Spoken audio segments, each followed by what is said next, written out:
Welcome to Dr. Creepen's dungeon.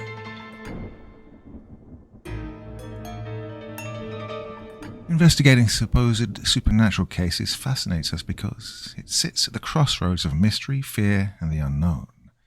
Each case offers a tantalizing mix of real-world evidence, eyewitness accounts, odd sounds, unexplainable phenomena, blended with the possibility that there may be more to reality than science currently explains. The human mind is drawn to the thrill of uncovering hidden truths, especially when those truths might challenge our understanding of life, death, and the nature of existence itself. Whether the cause is paranormal or mundane, the investigation becomes a journey into human psychology, belief, and our deep-rooted need to explore what lies just beyond the veil, as we shall see in tonight's fantastic collection of stories. Now, as ever before we begin, a word of caution. Tonight's tales may contain strong language as well as descriptions of violence and horrific imagery. That sounds like your kind of thing. Then let's begin. I investigate disturbing cases. Here are my stories. Episode 1. The Tall Woman. Well, they say that everyone has a case that haunts them. Personally, if it's just one case, then clearly whoever they are isn't doing very good police work. Being a detective is gritty and bleak. You aren't dealing with happy endings. You're dealing with the cold, hard truth. And sure, every now and again you'll get an easy case. The missing kid who just so happens to be at a friend's house. Or the argument turned bad where the bullet just so happens to miss every vital organ. Open and shut. Everyone goes home with a smile on their face, or at least the life they were given. But that's not the norm. Something you learn quickly from this job is how different we all are. Each person taking you down a wholly unique path filled with their own challenges. Each time you try and understand the person you're dealing with, but most of the time you never really do. Even if you solve a case, you've opened doors that can never be shut, and just like that, you're now involved in the lives of people that extend beyond a court date. Someone doesn't stop being dead after a guilty verdict. A woman doesn't stop crying after her abuser is sentenced. And a person doesn't stop being missing just because you moved on to another case. Well, at the end of the day, if you can't cope with being haunted by what'll eventually amount to a hell of a lot more than one case, then this isn't the job for you. That being said, when the case of a missing girl was casually dropped on my desk one rainy August afternoon, I was less than reluctant to make it a priority. "Don't ignore that one, Smith," the woman hovering above me said sternly, with her finger firmly pressed down on the stack of paper. Detective Evelyn Joss had been hard on me from day one. I'm not quite sure what started our rivalry, but from the second we had our first conversation, I knew that she'd had a whole life of being a hard-ass. Naturally, being someone who likes to push other people's buttons, it made her fun to mess with, which in turn forced her to push me harder. But this time around, I could tell she wasn't in any sort of mood to play. "Chief wants you on this one immediately. He said if you don't make progress with it, he's coming for me, which means I'm coming for you." I looked at the papers on my desk and quickly thumbed through them, scratching at my short beard as I went. "Missing kid. Shit, okay. I see why he wants me on this, but why in the hell does he think I need a babysitter?" She shrugged. "Not sure. Chief's really set on this thing getting looked at." As I started to skim the documents, I quickly realized there wasn't much to go on. Faye Mizuki was your typical 15-year-old girl. For what I saw, not so much stood out, and that was the problem. All that we really had to go on was some interviews with known acquaintances, some known locations, and statements from the family. Well, this was odd. Why would a girl who lived an otherwise boring routine life just disappear? I didn't feel like she seemed like the type of girl to run away independently, so it appeared obvious one of two things was true. Everything we knew about her was wrong, or she was taken. There wasn't much to go on, but boiling down a disappearance to one of two scenarios immediately cut out many potential dead ends, and by the next day, I planned to have it down to one. Well, I could feel determination starting to fill my body. In response, I took a big gulp of the cold coffee sitting near my computer. As I began to furiously type away, I could feel inspiration starting to make the neurons in my brain fire like an old Western shootout. Evelyn had seen me make this change before. As soon as she noticed me going into work mode, she turned away without a word and let me get down to brass tacks. I think I even caught what I thought was a slight smile as she let me do my thing. And in doing my thing, I found exactly what I was looking for. Absolutely nothing. Even when doing a deep dive into her immediate and extended family, there wasn't a single iota of noticeable information. These people were spotless. Not even so much as a traffic ticket to speak of. When I reviewed some of the documents I'd been given in more detail, I noticed a trend in those interviews. They'd all come from spots that Faye was known to frequent, but the things said were practically the same. Quiet, polite, never stuck out from her group of girlfriends. Well, if I didn't know any better, I'd think they didn't even know she existed. It almost seemed like they were just talking about some generic teenager. The only person who had slightly more to say was the owner of an Italian place. He mentioned that she and her family visited the restaurant a lot, and that Faye seemed really close to her parents. Unlike a typical teen, Faye engaged with them. She wanted to have a close relationship with her folks and never took the opportunity to be out with them for granted by being on her phone. Well, if only all the kids felt like that, but, well, I digress. Either way, this was all useful information. I had an idea of who Faye was. While I'd still do my due diligence on the facts, I knew what I was looking for. I was looking for the thing, or person, that had stuck out from the blandness. However, I also knew I wasn't going to do that by talking to the people accustomed to seeing that side of her. By the next morning, I was drinking warm coffee in the office of her principal, Ms. Thompson. I could tell immediately that Miss Thompson was a no-nonsense type of person. She came off as mean-spirited. Her sharp tongue betrayed the image of the short, almost sweet-looking old lady one could easily mistake her for. "I already talked to the cops. I don't know why you're here," she said, waving me off. "And I understand that, Miss Thompson," I said, "but I'd just like to ask some follow-up questions, if you don't mind."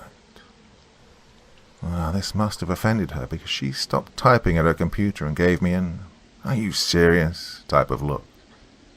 I could tell through her dark lenses that she was rolling her eyes. She made it a point to say her next words slowly. "I don't know what happened. I know you people are slow, but that should be pretty straightforward." Well, being a black detective in a very non-black area, you always expect some people to treat you differently, but her bluntness caught me off guard. As much as I wanted to cuss her out right there and remind her that I don't give a damn that she's an educator because I'm still a cop, I knew I needed her information. I instead opted to smile and forced out a fake laugh. "Look, I really don't want to take up much of your time. If you say you don't know anything about her disappearance, then fine. But surely you know if she's been into any trouble. Maybe some kind of altercation with a teacher or classmate." And to her credit, she actually stopped to think for a moment. Her history teacher, Mr. Berkeley. He's mentioned her name a couple of times. I thought it was odd, because she's never had issues in any other class. Maybe he knows something. Bingo. A hint at a break from her norm. "And, when could I see him?" I asked. "If you come back at lunch, you should be in room 2105. She turned her attention back to her computer then. Her hand waved frantically towards the door, signifying that she'd done her part in setting me in the right direction and that I needed to leave her alone. Well, I took the hint and walked towards the exit, but I couldn't help myself from stopping at the door. You know, I was always the fastest kid in my grade. But when you're in your 30s, I guess you're not as fast as you used to be. But I'd imagine that's something you figured out many decades ago. Tragic. and with that, I slipped out of the door, only glancing back to see the look of pure anger she'd plastered on her face. When 12 o'clock rolled around, I returned from my rendezvous with Mr. Berkeley. I strolled into the messy classroom and noticed the balding, shorter man tucked away behind his desk with a stack of papers neatly placed beside him. I waited for a moment by the door, but it wasn't until I intentionally cleared my throat to get his attention that he broke from his work to look up at me. "Oh," he said, startled, jumping a bit in his seat. "I apologize. Didn't see you there. You must be the asshole detective I was told needed to talk to me." Asshole detective? I chuckled. Maybe Monday through Sunday, but other than that, I swear I'm the nicest guy in the world. He laughed, and the mood seemed to lift a bit. "What can I do for you, Detective Smith, Detective Smith," I said, pulling out a chair from a nearby desk while opening up the notes app on my phone. "You're Faye Mizuki's history teacher, right? I'm assuming you've heard the news of her disappearance. Is there anything of note that you can tell me about her?" He thought for a moment. "No, not really. Faye's a pretty good student, does all her work, shows up on time, gets good grades." All of that would seem to make her better than just a pretty good student, yeah. I heard from my sources that she's a straight A student, so surely she's better than that. He shrugged. "I suppose. Nothing major separates Faye from the great students, in my opinion." "Nothing major? Well, tell me about the minor stuff, then." "Really just some disciplinary stuff. She's very talkative in class, and I've had to have a few conversations with her about being disruptive." "Everything I've read about her says she's a quiet girl. Seems a little odd that she'd be a chatterbox in your class all of a sudden." "Oh, not that I don't believe you, but things change when you're best friends in your class." "Best friend? You have the name of this person?" "Yeah, Hannah Sterling. 16, blonde hair, freckles, green eyes. I think she swims with Faye on the water polo team." Well, interestingly enough, Hannah hadn't been in any of the reports I'd read. How could we have missed a best friend? I wanted to push further on this fact, but as a 50-year-old teacher, Mr. Berkeley didn't have much insight into the personal lives of these kids. "Hannah Sterling," I pushed. "From what I've come to understand, she's not someone that I know to be in Faye's main group of friends, yet they're constantly chatting it up." "They seem pretty friendly in class, that's all I can say," he said. "Whether or not they hang out outside isn't really my place of expertise, but I assume they were always close." The well of information here was running dry. After a couple more questions, I thanked Mr. Berkeley for his help and proceeded to make my way back to the car. On my way out, I sent text messages to my officers back at the station to find me all the info they could on Hannah Sterling. I also asked them to check up on the people we'd interviewed to see if they'd recognize the name of the description. By the time evening rolled round, I had exactly what I needed. A location and all the pertinent background knowledge to break the case wide open. Well, Hannah actually had quite a history. Drug dealing, running away, multiple suspensions from school, and a long list of other more minor offenses. She was a young girl on the wrong path. Not exactly someone you'd expect Faye to be associated with. And apparently she wasn't someone her family expected her to be associated with either. From a follow-up interview that one of my officers did, I learned that Faye and Hannah were friends in middle school, but Faye's parents disapproved of the friendship and had thought the two had split ways. Well, even Faye's close friends had no idea that the two were friendly. Now this was the abnormality, the thing that stuck out from the blandness, and likely the key to where to find Faye. At 7 on the dot, I was knocking on her door and flashing a badge. Having seen this kind of thing many times before, Hannah's parents didn't put up much of a fuss when I said I needed to speak with her privately. In the next couple of minutes, the young girl was sitting across from me in her living room, seemingly trying to make my heart stop with her stare. Obviously, the last thing she wanted to do was be talking to the police, even with her friend's life potentially at stake. "Whatever it is, I didn't do it," she said with no hint of emotion in her voice. She simply stared forward at me with her arms crossed. "Well, I guess my work here is done then," I joked. There wasn't even a hint of a smile from the girl in response. I cleared my throat and followed up. "Right. Look, all I care about is finding Faye, and I have reason to believe that you can help me with that." She scoffed. "Why? I didn't have anything to do with what happened. Maybe you should go look for the person that's actually responsible." Obviously, I wasn't getting through and needed to try a different strategy. That's fair. Look, I believe you, and I'm not here to get you into any trouble. I just want to know some things that I don't think other people are willing or able to tell me. Whatever you say won't be used against you, but I need your help." "How do I know you're not just going to say that to get me to talk?" "Because you have my word that if you get caught for anything in the future, I'll be in your corner defending you. I know you've had a rough life, and it would surely behoove you to have someone on the inside that can vouch for you if you work with me, yeah?" She raised an eyebrow at this and thought for a moment. I could tell my proposal piqued her interest. "I still don't know how I can help." I quickly pulled out my notes app and replied, "All I need you to do is lead me down the right path. First, why don't Faye's parents know about you if you two are still friends?" She shrugged. "Well, we don't really advertise our friendship. Faye is very much a goody-goody, and it'd be bad for her image if we were seen hanging out. But I do really care about her, and we have fun together." "So, you'd say you make it work behind closed doors?" "I guess. We see each other on the weekends when she's not with her other friends, mostly in secret spots I know of around the area." "And where would these spots be?" A slight laugh escaped her, and I could see her body start to relax. "I'm definitely not telling you that, cop. Doesn't matter, though. She wouldn't be there anyway. Faye's terrible with directions. Plus, she wouldn't have a reason to visit without me." Still, though, a young person breaking from her boring life is exciting. I'd imagine she wasn't just hanging out.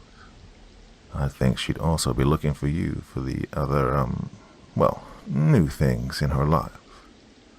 I mean, she started smoking and drinking a little bit recently." "Really? You're underage girls. Where on earth are you getting drugs from?" "Well, weed comes from a lot of places," she said with a slight smile.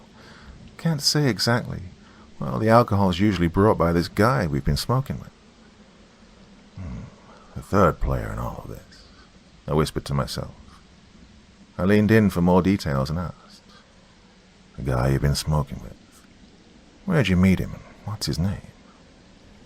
"We just know some of the same people. I think his name's like Walter or something. 17, tall, pale skin, dark circles under his eyes, like he hasn't slept in weeks. I think he goes to one of the schools around here." "Did he and Faye talk a lot?" "Faye talked about him a little bit to me, and I thought there was some chemistry there, but nothing I ever really looked into." After about a half hour more of asking standard questions and exchanging phone numbers, I left with my mind made up. The threads were leading me to this Walter kid. Something in my gut told me he knew exactly where Faye was, and one way or another, I was going to get that information out of him. The next day in the office was a mad rush of writing reports and trying to do my research on just who this kid could be. Just going off a name and vague description wasn't enough. There wasn't anything in our databanks that helped me, and I was afraid I'd have to go through every kid with a first name beginning with W in the area. Frustrated, I decided to step out to take a break. Before I reached the door, I bumped into Detective Joss. "Smith," she said a little too forcefully, "how's your case coming along? It's been a couple of days, and you know what they say about the first 48 hours. You're not slacking, are you?" I shook my head and threw my hands up. "I'm making progress. I think I'm close to it. There's just one little detail to solve, and after that, I'm off to the races." She leaned against a wall and sipped her coffee. "Oh? And what's that?" "Some kid named Walter something. 17, tall, pale skin, dark hair, circles under his eyes. Apparently he's from the area, but I have no idea where to find this guy. She thought for a moment and snapped her fingers. Without a word, she ran off. A couple of minutes later, she came back and motioned for me to follow. A couple of the officers were sitting around a computer with a picture pulled up of a rather rough-looking young boy. "Just the guy you're looking for, Detective?" The younger of the two officers asked in a distinctly New York accent. "We've had some calls about him before. He's run away from home a couple of times, and we had to bring him back. Nothing else on the rap sheet, though. Walter Crane's the full name." Hoping it was who I was looking for, I snapped a picture of the boy and sent it to Hannah. Within 3 minutes, I had a response confirming that it was indeed the same kid. My eyes grew wide reading her text. Immediately, I grabbed the address for Walter's school from the guys at the computer and bolted out the front door, shouting that I owed them big on the way out. I made the drive from the station to the school in record time. In what felt like seconds, I went from demanding that the principal grab Walter to sitting down with the kid in a private room. Right off the bat, I could tell he was nervous. I didn't even have to say Faye's name for him to know precisely why we were sitting across from each other. Without saying a word, I wanted him to know that I was sizing him up. But it was apparent I didn't have to do much to intimidate him. It was like Hannah said, looked like he hadn't slept in weeks. He was skinny, smelled like cigarettes, and struggled to make eye contact. But even beyond that, his general unkempt look, loose-fitting clothes, and pale skin belied a kid that was obviously struggling with some pretty serious things. No visible bruises to indicate that there was abuse, but that didn't mean there wasn't any going on. Either way, something was deeply wrong. I don't know why I'm here," he eked out. Well, I wasn't in the mood for games. "Look, kid, a girl's missing, and I have reason to believe that you know something." "Why me?" I sighed. "Tell me how you know Hannah Sterling. And don't lie either. I've talked to enough people to know the truth here, and I swear it's going to look awful for you if you start jerking me around." Well, he fell for the bluff. Okay. She sold me drugs." "What kind of drugs?" I demanded. Just weed," he replied softly. "Did you ever smoke weed with Hannah?" "Sometimes, yeah. Why?" "Was there ever anybody else there? And if so, then what was their name?" "Yeah, girl named Faye." "Bingo. Did you ever talk to Faye outside of smoking with Hannah?" He started to choke up. His hand twitched for a moment, and I could see he was debating whether or not to come clean. I realized I might have been pushing too hard and pulled back the intensity a bit. "Look, Walter, I know this is hard, and I don't want you to worry about getting into trouble or anything." I leaned in closer and put my hand on his shoulder. "But right now I don't care about any of the other stuff. I just need to find where Faye is. Please help me do that." He shook his head. You don't understand. You won't believe me." I leaned back in my chair and took on a softer tone. "Try me. Start from the beginning." He took a deep inhale before a slow exhale and nodded. "I've been dealing with some stuff. No, some thing. This thing has kept me up for the last couple of months. I've been really scared. It said it'd take me to its home, just like it took other people unless I gave it something to take my place. It visited every night, and it was getting closer and closer to taking me. It reminded me every damn day of what it wanted.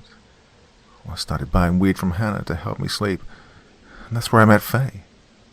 She's a really nice girl, just really naive. I could tell that she liked me a bit, and, well, I used that. I'm so sorry that I did, but I needed someone to take my place. I told her I knew a cool spot where we could hang out, and so I drove there after school, and that's where you'll find her. And it's home. It's home. I promise I didn't hurt her, but you have to see." Well, none of this made any damn sense to me. I couldn't tell if Walter was admitting to murder, maybe with an accomplice, or if he was hinting at something else entirely. I must have not even noticed how long I was in my own thoughts while taking notes, because before I knew it, the kid was rocking back and forth, crying about how sorry he was. I tried calming him down, but to no avail. The best I could do was wait until his panic attack was over, but even then he profusely stated how he'd never hurt Faye, and he was just doing what he could to survive. Well, the kid was spooked out of his mind, and suddenly his appearance made more sense.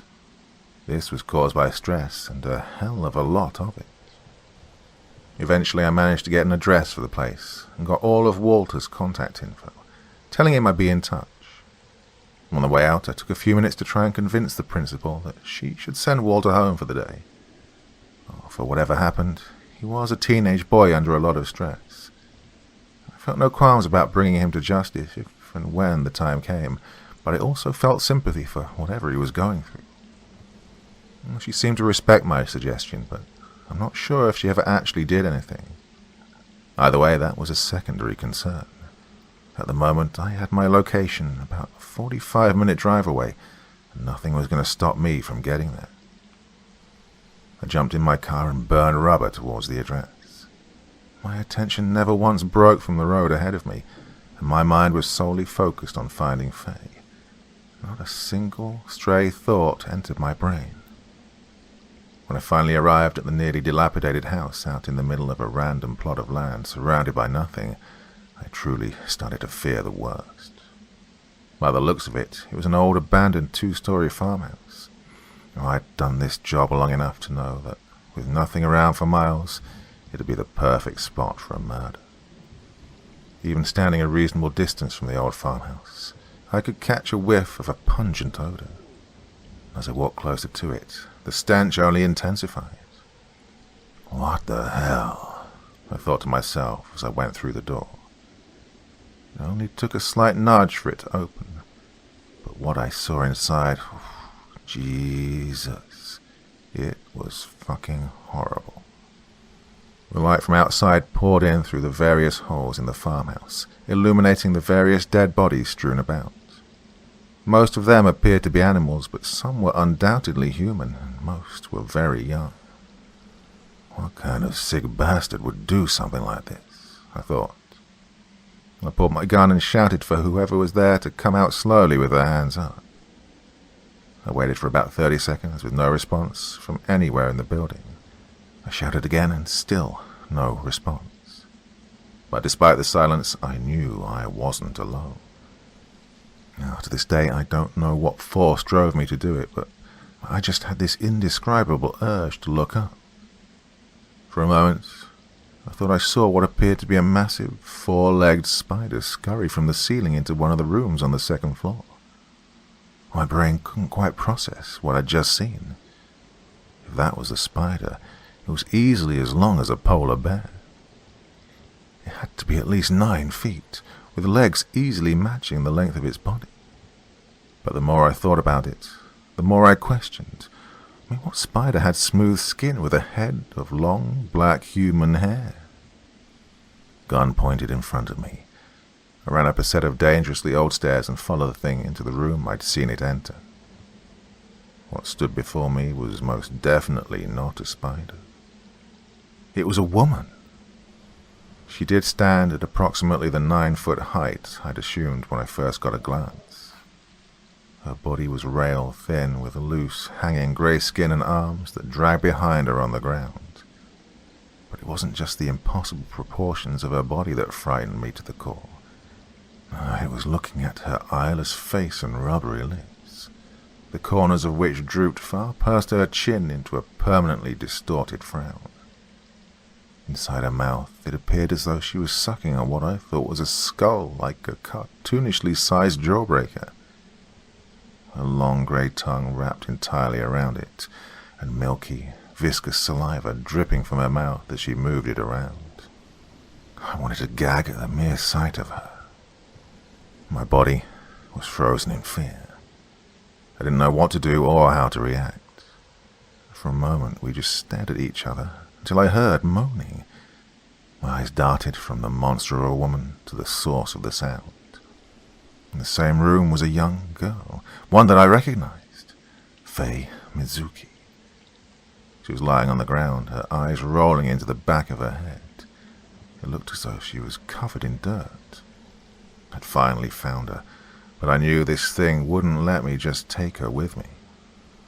I had to make a quick decision. It was now or never. I fired off multiple rounds into the thing and rushed towards Faye to grab her and get the hell out. But after taking only a couple of steps forward, I found myself flying backward and smashing back onto the ground. Despite her apparent lack of muscle, she was incredibly strong. I tried scrambling for my gun, but she snatched where it had fallen beside me and flung it into some dark corner. Now, I was utterly defenseless. By the time I'd realized what had happened, I felt the woman's ice-cold fingers double wrap around my throat. She carried me to the first floor and slammed me against the splintering wall. I struggled to breathe against her might, and as my vision started to blur, I could see her puffy grey face come close to mine. And the two words she uttered through rotten breath in her deep voice chilled me to the bone. Get out. I knew she wasn't going to tell me again, and realistically I had no means of objecting. I took one glance at the room on the second floor and saw Faye looking down at me with tears in her eyes. And what did I do? I'd like to say that I stayed, and like a good cop, I fought against the odds to do the right thing. But no. One more glance at the figure towering above me, and I ran. I ran like a fucking coward with his tail between his legs. The fear of the moment and of that goddamn thing was just too much. I didn't even look back at the farmhouse until I was safely locked in my car and calling for backup. The desperation in my voice as I begged them to save me from that monster was apparent. But it took them a while to arrive. All the while I was trying to process just what the hell had happened. When the officers arrived, I broke down what had happened, and they just looked at me in disbelief. When I realized they didn't actually believe me, I just told them to shoot any damn thing that moved in there except for the little girl. I watched as they disappeared into the house, but no sense of comfort came over me. Moments later I saw a familiar vehicle pull up beside me and a gravelly voice yelling out my name. Turning to the large figure behind me, I asked, "Chief, what are you doing here?" He fumbled in his pockets for a bit and then pulled out a lighter and cigarette, setting the tip ablaze as he answered. "I wanted to see this one through personally.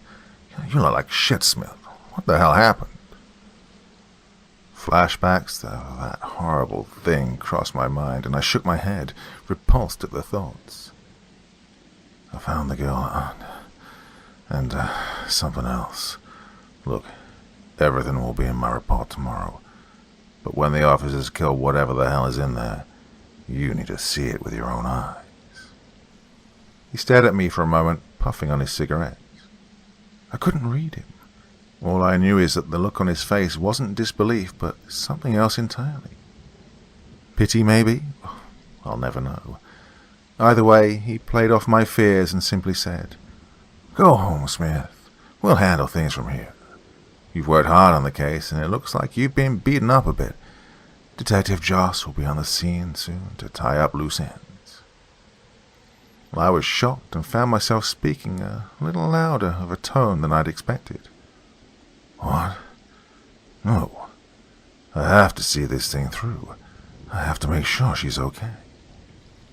The look in his eye implicated that he wasn't going to argue with me. "No, Smith, you're going home. We'll take care of everything. You have my word." Well, I wanted to fight it. I wanted to scream and yell that this was bullshit, but I knew my place, and I knew I didn't have any standing to force the issue. Reluctantly, I got in my car and drove home, mad at the world. Well, that night was awful. Couldn't stop thinking about that monster I'd come face to face with, or the conversation with Walter that now made complete sense. Yeah, the thing was hunting him, and it was smart enough to get him to sacrifice someone else in his place. I wouldn't be able to sleep either if I knew that thing was coming for me. Hell, it probably explained him running away too. He was probably trying to get as far away from it as possible. Still, he knew he'd never succeed until either it took him or it took someone else. But why? Why not just take the kid?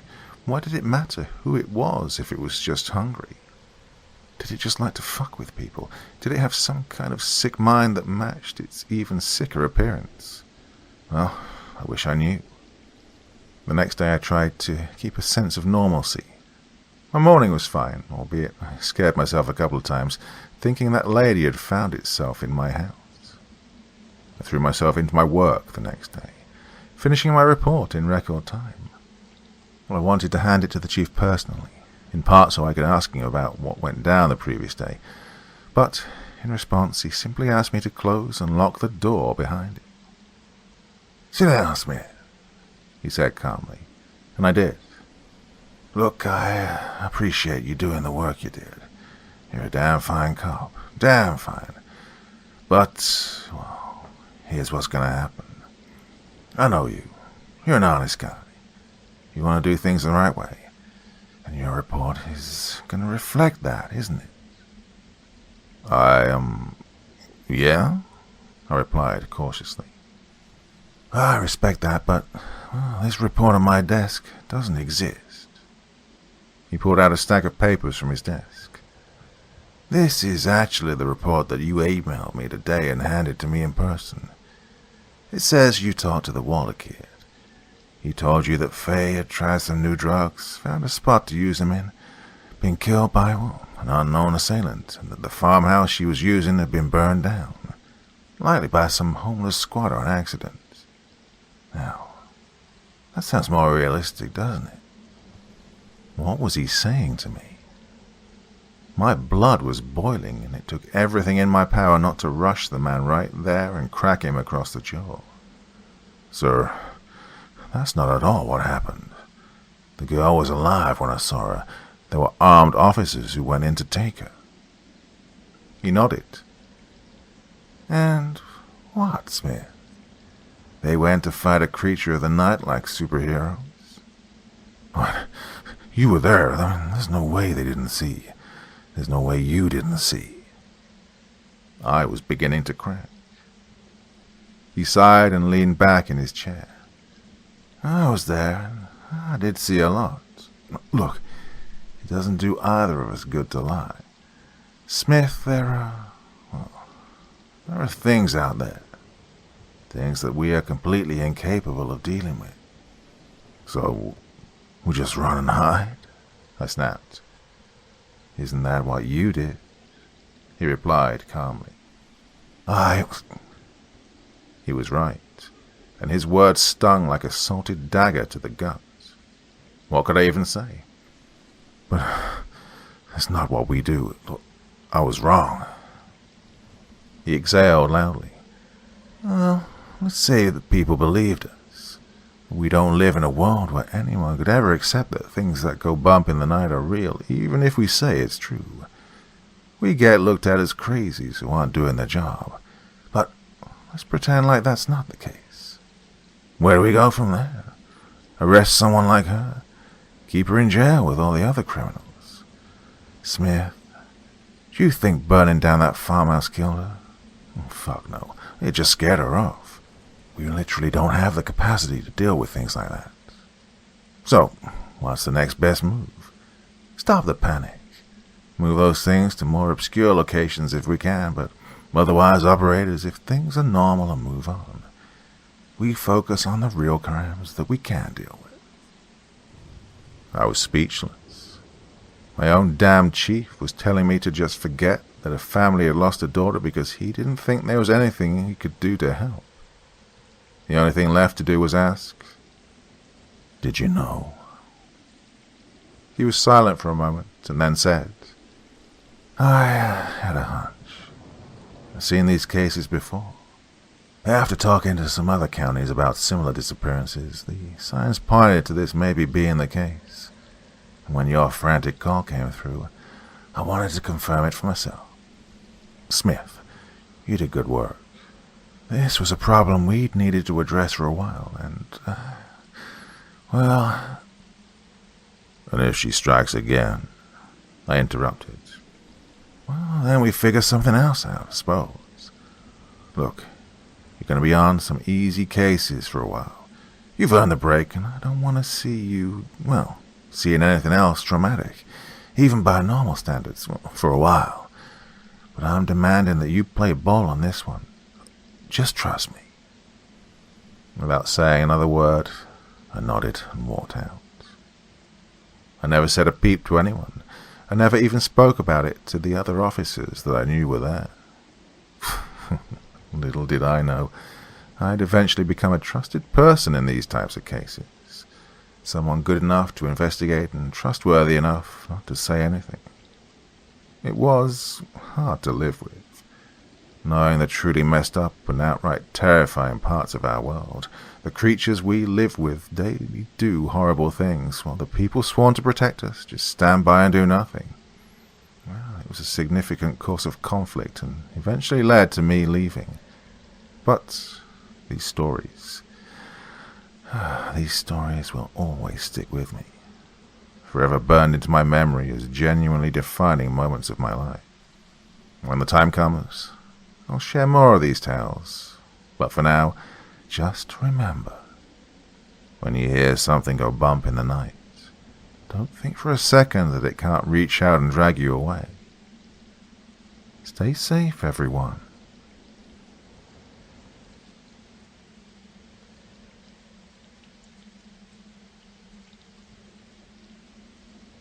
I investigate disturbing cases. Here are my stories. Episode 2. Watchers. When people think of police officers, I think there's a disconnect between our image and the reality of who we are. A lot of people see us as the good guys, real-life superheroes that jump in at the last moment with shining golden badges ready to stop the bad guys from having their way. But that's not the reality. We don't have superpowers. We aren't capable of seeing all the crime in a given area, and we certainly don't have the ability to respond to everything as fast as we'd like. At the end of the day, we're simply human beings reading and reacting to situations the law says we have to get involved in. And when you dig a little deeper, you see the ugliness, the racism, the abuse of power, the violence. Many people see these aspects every day, and others are none the wiser. What does this mean? That we're monsters disguised as the good guys? Well, to some people, yeah, and maybe that's fair. To me, I think it means something different. In my view, it means we're a reflection of the good and the bad of society. And much like society at large, we're complicated and nuanced.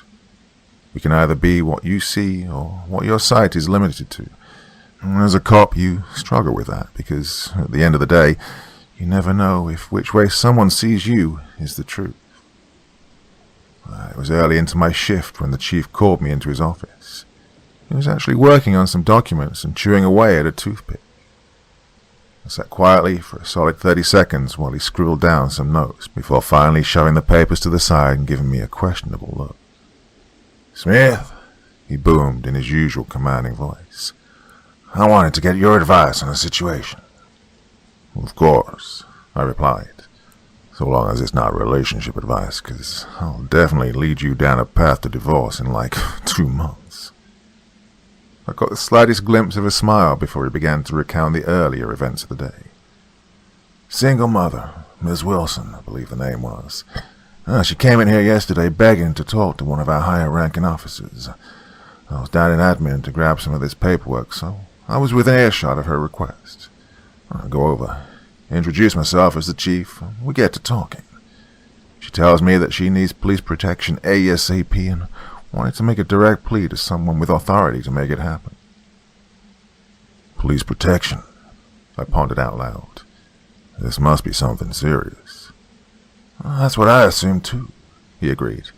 "But Ms. Wilson starts spinning this tale about how a little boy has seen a man outside his window, staring at him damn near every night, and that no matter what he does, the man won't go away.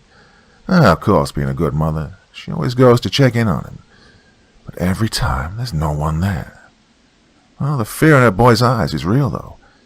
The look in his eyes says he's seen something terrifying, and she believes her kid, so fix the situation, she wants us to keep a guy outside watching her place until we catch the bastard. So, what do you think our move should be? I scrunched my face into a look of confusion. I don't understand. I mean, do you really need my opinion on this? Seems pretty straightforward, doesn't it? I get that her fear of this mystery man is real, but we can't just loan out officers as bodyguards on request. Well, I'd love for us to help, but if she doesn't have any proof this guy exists, there isn't much we can do, right? I suggest she'd set up some security cameras, maybe even invest in a gun. If she catches this guy on video, we can do a proper investigation and hopefully find it. The chief chuckled, which threw me off because the guy maintains a serious demeanor 99% of the time. I like the way you think, Detective Smith. Straightforward and logical in every situation. It's a trait that'll either save your life or get you killed. One way or the other, it's going to make all the difference in your life. But you're missing something big. He was trying to lead me somewhere, but I couldn't pinpoint where he wanted me to go with this. All I could do was raise an eyebrow in response. Well, he caught on to my confusion, took the toothpick out of his mouth, and exhaled as if he was blowing out cigarette smoke. So you don't think a single mother whose young child's telling her that a man's looking through his window at night would have already bought cameras? Well, after a few nights, she had some of the most expensive cameras she could find installed outside his window. And obviously we're still sitting here without any evidence of a man even being there. Yet she came in here adamant that her son saw him just last night. It took a moment for me to put the pieces together in my head. I didn't understand how in the hell that could be possible. Could someone have some device that disrupts the security camera feed, or maybe the boy's seeing things? The detective put the toothpick back in his mouth and shrugged, leaning back in his chair. I don't know, but it's what you're going to find out. I've already sent you an email with her address and details. This was the unfortunate bombshell I was hoping he wouldn't drop. As much as I wanted to argue against being assigned to this case, I knew I wouldn't be getting out of it. And since my last encounter with a tall woman, I knew the chief and I had an understanding. I'd seen something that he didn't want very many people to ever be aware of, but she wasn't the only thing out there. If he had even a hint of a suspicion that something may be in the realm of the unusual, then I'd be his guy on it. Still, neither of us could go assuming anything. I had to approach this like any other case, and that approach started with the facts. As soon as I walked out of the chief's office with a commitment to the case, my mind started getting to work. I immediately made a beeline for my desk to do some background research. A mother claiming that her son is seeing a man outside his window at night, but no evidence such as a man exists, at least not on video. Not anywhere near the amount of information I'd need to figure all of this out, at least not yet. Officer Ryan, who'd only been with us for a little over a year, caught me off guard while I was lost in thought at my desk. Well, he was a happy-go-lucky type of kid, in his late 20s, and always wore a large smile on his face. "Hey there, detective," he said after taking a swig of his diet soda. "I saw you come out of the chief's office, and I was, wondering if you were working on a..." He took a quick look around before leaning in and whispering, "secret project." I gave him a blank stare, and he returned a big wink that confused me even more. "I, don't know about secret, Officer Ryan. Just a potential trespassing and harassment case. Nothing major."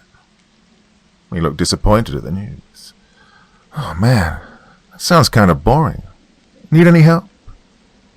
"You literally just said it was boring. But you want to help? Why?" "Shoot, yeah," he replied a little too excitedly. "Man, I've seen your work, and everyone talks about how you've solved some really wild cases over the years. Well, I've always thought it'd be fun to see what I could learn from you." Well, I have to admit, his enthusiasm was oddly charming. But aside from that, I knew that if I was going to figure this out, not only would I need to talk to the family, but I'd need to do some evidence collection. And at the end of the day, 2 pairs of eyes and ears were better than 1. Bracing myself for his overly giddy reaction, I agreed to let him tag along so long as he did the note-taking and let me take point on everything. Within half an hour, we were out of the station and knocking on the front door of a modest-looking house. It took a while before anyone answered, but when someone finally did, it was our first look into just how serious this situation was. The middle-aged woman before us looked absolutely exhausted. Deep bags under her eyes were accompanied by unkempt greying hairs and a posture that belied someone who just didn't care to put much energy into anything. "Ms. Wilson," I began, pulling out my badge. "My name is Detective Smith, and this is Officer Ryan. We're here to talk to you and your son about the strange person you've been seeing around your home. May I come in?" She blankly scanned our badges, and when it registered who we were, her mood noticeably shifted. "Oh, come in. I'm sorry the house is a mess." She quickly herded us inside her living room while calling for her son Lucas to come over and greet us. Everything seemed to be moving so fast that I was almost caught off guard by the sleepy-eyed young boy that seemed to materialize in front of me. He looked to be about 12 years old and physically mirrored his mother. His exhaustion was apparent by the way he was constantly rubbing his eyes and yawning. Lucas and Ms. Wilson took the sofa while Officer Ryan and I sat across from them on chairs we borrowed from the kitchen. "I just want to say it's a pleasure to meet you both. I know that these aren't the best of times, but I'm here to help in any way I can," I said with a smile. "Ms. Wilson, I was made aware that you came to the station before to give a statement, but if you wouldn't mind, I'd appreciate you briefly explaining to me again what exactly is going on." She nodded and took a deep breath before beginning. "This all started over a week ago. Lucas ran into my room, crying about seeing something in his window. I checked it out and didn't see anything out of the ordinary, so I assumed he'd just had a bad dream. But then the same thing happened the night after, and then the night after that." She stopped for a moment to caress Lucas's hair as he laid next to her. "But I never saw anything. Well, after the 3rd night, I immediately went and installed security cameras, and for 2 days, nothing happened. I'm thinking it's over, but then all of a sudden, it started up again. That same night, I went to check on the cameras and saw nothing. But I know my son, I know he wouldn't make this up. On the nights he actually manages to sleep, he gets horrible nightmares, and on the nights he doesn't, we're both wide awake. I've called in reports before to the police, but nothing's happened. I don't know what to do." "I understand where you're coming from," I said softly, "and I can only imagine how rough this has been for the both of you. I just have some follow-up questions." She nodded, and I continued. "I don't want to downplay your experiences, but is it possible that maybe your son is seeing things? Is there potentially any history of psychological disorders in your family?" She almost sounded offended by how forcefully she gave her answer. "What? No, my son isn't. He's not seeing things." Officer Ryan cut in then. "We're not suggesting he is, ma'am. We just want to have everything straight so we can approach this properly. There have been instances where maybe things aren't as they appear, and we don't want to arrest someone over a small mistake." Ms. Wilson took a deep breath and nodded in approval. "He's never had these issues before. There was a time Lucas's father and I thought he might be suffering from ADD, so, we took him to a specialist for a few weeks. As far as I know, everything's perfectly normal." "And what of the father?" I cut back in. "Do you two have a good relationship?" "We do," she answered. "Lucas stays with him over the summer, and they talk every other night on the phone. He and I actually have a better relationship divorced than we ever did together." "Well, still, I'd appreciate it if you sent me your ex-husband's info. We'll run a background check and make sure everything's okay on that end. I wanted to ask you if you ever simply considered letting your son sleep in your room. Maybe removing him from the situation would help. Of course, all the time. But it's not a permanent solution. I've had Lucas in my room, and by the time I'm asleep, he finds his way back to his bed. Well, I couldn't be absolutely sure, but she seemed to be telling the truth. Well, as much as you don't want some psycho with a grudge stalking a kid, there just didn't seem to be anyone that stood out as a candidate. But I've been doing this long enough to know that in many cases, kids know things that their parents don't. And when I asked if I could speak with Lucas alone, Ms. Wilson hesitated for a bit. Well, she was understandably reluctant to leave her young boy to be grilled by a police officer. Surprisingly, it was Officer Ryan who acted as a somewhat effective intermediary. He mentioned something about working as a children's therapist before becoming a police officer, and according to him, children often feel more comfortable talking about traumatic events when their parents aren't listening. Counterintuitive at first, but the more you dive into it, the more it made sense. And she even seemed to flutter a bit when he said, "I'd love to discuss the matter with you in another room." She contemplated and eventually agreed. As the two got up to walk away, Officer Ryan gave me a wink on his way out, and I responded by rolling my eyes at the sly bastard. Now, it was just me and the boy. Well, he seemed nervous. I tried to give him a smile and tell him it'll be okay, but I could easily tell that he didn't really trust me yet, or at least he didn't trust that I could help him. "Hey, Lucas, now, before we start, I just want to say that I know what you're experiencing is really scary. It's my job to make sure that you and your mom are safe. But for me to do my job, I just need you to answer truthfully to the best of your ability. No detail is too small." He simply nodded at my request, and we began. "Good. Now, did you happen to recognize the person you saw in your window, or are you able to describe them at all?" He thought for a moment, his eyes darting to the ceiling, trying to recall what he'd seen. "I didn't recognize him, but he had a really big head, big eyes. His mouth went all the way from one side of his head to the other. I think his face was kind of wrinkly. Oh, he was bald." At first, the description didn't make too much sense. Well, my first thought was that maybe it was someone wearing some sort of mask. Logically, that'd fit if they didn't want to be identified. This potentially gave some credence to the notion that it was someone Lucas knew. Maybe they felt he'd recognize them. "Did this person speak? Maybe a voice you're familiar with?" He shook his head. I see. What about when you usually see this person? Is it around the same time every night?" He nodded. "Kinda. Well, it only happens really late at night." "How late?" He seemed nervous to answer. "Don't tell Mom, but at 2 or 3 a.m. I'm not supposed to be up that late.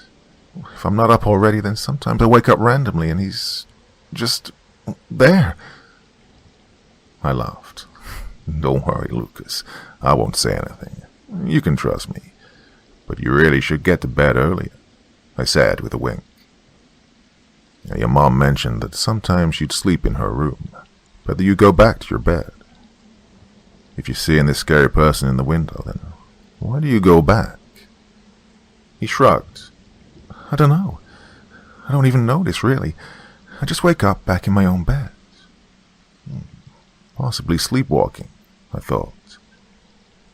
After asking him some standard follow-up questions, I eventually brought his mom back to wrap up the interview. I decided to look around his room to see if I could find anything of note, but everything seemed to be in order. The only thing of interest was that Lucas's blinds were drawn. I questioned how he could see anything outside his window with them closed at night. Well, this was something that his mother had already spoken to her son about, but Lucas was adamant that they were always already open whenever he'd wake up in the middle of the night, even if he knew that they were shut when he went to bed. Odd, but, potentially significant. Out of questions, Officer Ryan and I gave them our contact info and made our way outside. I told Ms. Wilson I'd get back to her on the request for officer surveillance, but I'd rather look into this through other means first. Well, I couldn't get over how little sense this all made. Nothing seemed to fit, and there wasn't a good place to follow up a lead with. All the facts I'd had before me appeared meaningless. A man in a mask that shows up at 2 a.m. to scare kids. Well, if he was a kidnapper, why just look inside his room? Maybe he was some sort of sick voyeur that liked to watch young kids sleep. But if that was the case, then there was a decent chance I'd end up in jail myself for strangling him. Unfortunately, there was only one place I knew I could get some concrete direction in this situation. I reluctantly reached into my pocket and searched with my contacts for the most dreaded name available in my phone. "Hello, Smith. What the hell do you want?" The forceful voice came through on the other end. "Hey, Officer Joss. Yeah, fantastic to speak with you too," I said in a slightly irritated tone before filling her in on the situation. "Anyway, I'm here at the Wilson house. I already questioned the family, but I'm still a bit lost on where exactly to go with this. Any chance you can guide me in the right direction?" Well, she let out a very audible sigh. "Did you call people to do your work for you in school too? Or did you start that in your professional life?" "Oh yeah, being an asshole. A classic way to get shit done. If you keep at it, maybe the guy stalking this child will turn himself in out of pity for me." Well, I couldn't see it, but I knew she was rolling her eyes. Very funny. I do fancy myself a comedian. It's my second career choice if this police shit doesn't pan out. "Well, funny man, if you want my advice, I'd recommend checking around the kid's window for anything important. Ideally, like footprints or fingerprints on the window and so on. Also, talk to the neighbors to see if anyone has seen anything. Maybe you get lucky and hit on security cam footage. When you get back to the office, check to see if there are any guys in the area with an MO for peeping late with masks. If he's doing this constantly, then he probably doesn't live too far away." Well, I have to hand it to her. She was damn good. And if all that turns up nothing, then I'd seriously question why we're even wasting our time. But if you think he'll come back, in theory you could try and see if you can catch him yourself and grant her that surveillance. I mulled over her suggestions and thanked her before hanging up. Looking down the street lined with identical houses, I knew we had some work to do, but Officer Ryan and I were ready to hit the ground running. By the end of the day, we'd racked up a decent amount of overtime and exhausted all potential avenues. When it was all said and done, we had exactly as much information as we'd started with. Well, it seemed impossible. If there really was a guy running around peeping on kids, how could no one have seen anything? I wrote up my report for the day and planned to take a fresh look at things in the morning. However, I didn't get that comfort as I heard my phone buzz at 2 a.m. with Ms. Wilson frantic on the other end. It had happened again. Acting on instinct, I immediately threw on the first pair of clothes I could find and sped down to the house. Crookedly parking in the street, I jumped out of my car and ran around the perimeter, looking for the man. When I didn't see anything, I called for any available officers to be on the lookout for a man potentially wearing a mask fitting the description Lucas had given me the previous day. I waited with Ms. Wilson and Lucas inside while a couple of officers searched the area and talked with neighbors. While the fear in the eyes of the young boy said a lot, and the way his mother hugged him tight and whispered in his ear, no doubt with words of comfort and love, made the non-verbal aspect of the situation speak that much louder. As time went on, it was the same story. We searched and came up with absolutely nothing. But even so, that moment made me believe this went way beyond the lack of evidence. Something was deeply wrong. Deep down, I knew what Lucas was seeing was real. I contemplated the fact that the way we were looking at this was off. I needed a different approach, and maybe Ms. Wilson was right the first time. Perhaps we just needed to sit and wait for the guy to show. Well, the next day I spoke to the chief about my lack of progress and suggested this new strategy. I figured that if we kept arriving late to the scene, then Ms. Wilson's request should be granted. Despite the lack of evidence, I told him I was confident that the boy's concerns were real and that we needed to take them seriously. And surprisingly, he went for it, but only on the condition that I was the only guy on surveillance duty in case I caught something extra. Yeah, we made an agreement to significantly cut back on my in-office time so I could spend between 4 and 6 hours parked in front of the Wilson home. The first couple of days were incredibly uneventful. Well, admittedly, I spent more time playing games on my phone and watching videos than I probably should have. In my defense, surveillance is goddamn awful. Seriously, try sitting and looking down a dark, empty street for 30 minutes by yourself, and you'll see what I mean. Well, the third day was when things took a turn for the horrible. At precisely 1 in the morning, the light flicked on in Lucas's room, and my gut screamed at me that this was it. But there was a problem. I didn't see anyone outside Lucas's window as it happened. The outside was just as empty as it had been the 2 previous nights. Either way, I rushed towards their home with a gun in hand. And for the second time, I ran around the house shouting for anyone hiding in the dark to come out and surrender, checking any potential hiding place as I went. And still, nothing. I was standing around in the cold, looking down an empty street, thinking about how dumb I must have looked. I was screaming in the air, waving around a pistol like a crazy person. In a lot of neighborhoods, I'm the exact guy people would have called the cops on. It's one of the many moments in my career I had to shake my head and ask myself, what the fuck am I doing? I didn't know if this family was messing with me, if this was all in the kid's head, or if it was some third option I hadn't explored yet. Either way, there was a deep frustration, one that was different from other cases. You see, I could deal with having the puzzle pieces and not figuring out how to put them all together, but when you don't know if you have any pieces at all, or if you're even completing a puzzle, it makes you question what the hell you're even doing with your life. Well, I fully intended to confront the 2 over this. If they were messing with me, then there'd be hell to pay. But when I finally entered the house, I was quickly met by Ms. Wilson. She insisted on showing me something I never in a million years would have expected. The large imprint of a hand was staring back at me from the other side of the window. I yanked out my phone and quickly went to take a picture, but before I could even raise the phone to take a snapshot, it was gone. A million questions flooded my mind. I'd been staring directly at the window when the light was turned on. I ran around the whole damn house, and there wasn't an iota of evidence that a person was out there. I called in for an officer to come by and help me collect evidence in case there was some piece of DNA we could gather. Still, in waiting for them, I wanted to talk to Lucas and Ms. Wilson again. The familiar faces of distress were present, but this time I could pick up on something different. An expectedness. It was almost like I could hear them asking, "What are you going to do?" And frankly, I didn't know the answer. My conversation with them was standard. I asked the basic questions I've asked people a million times before.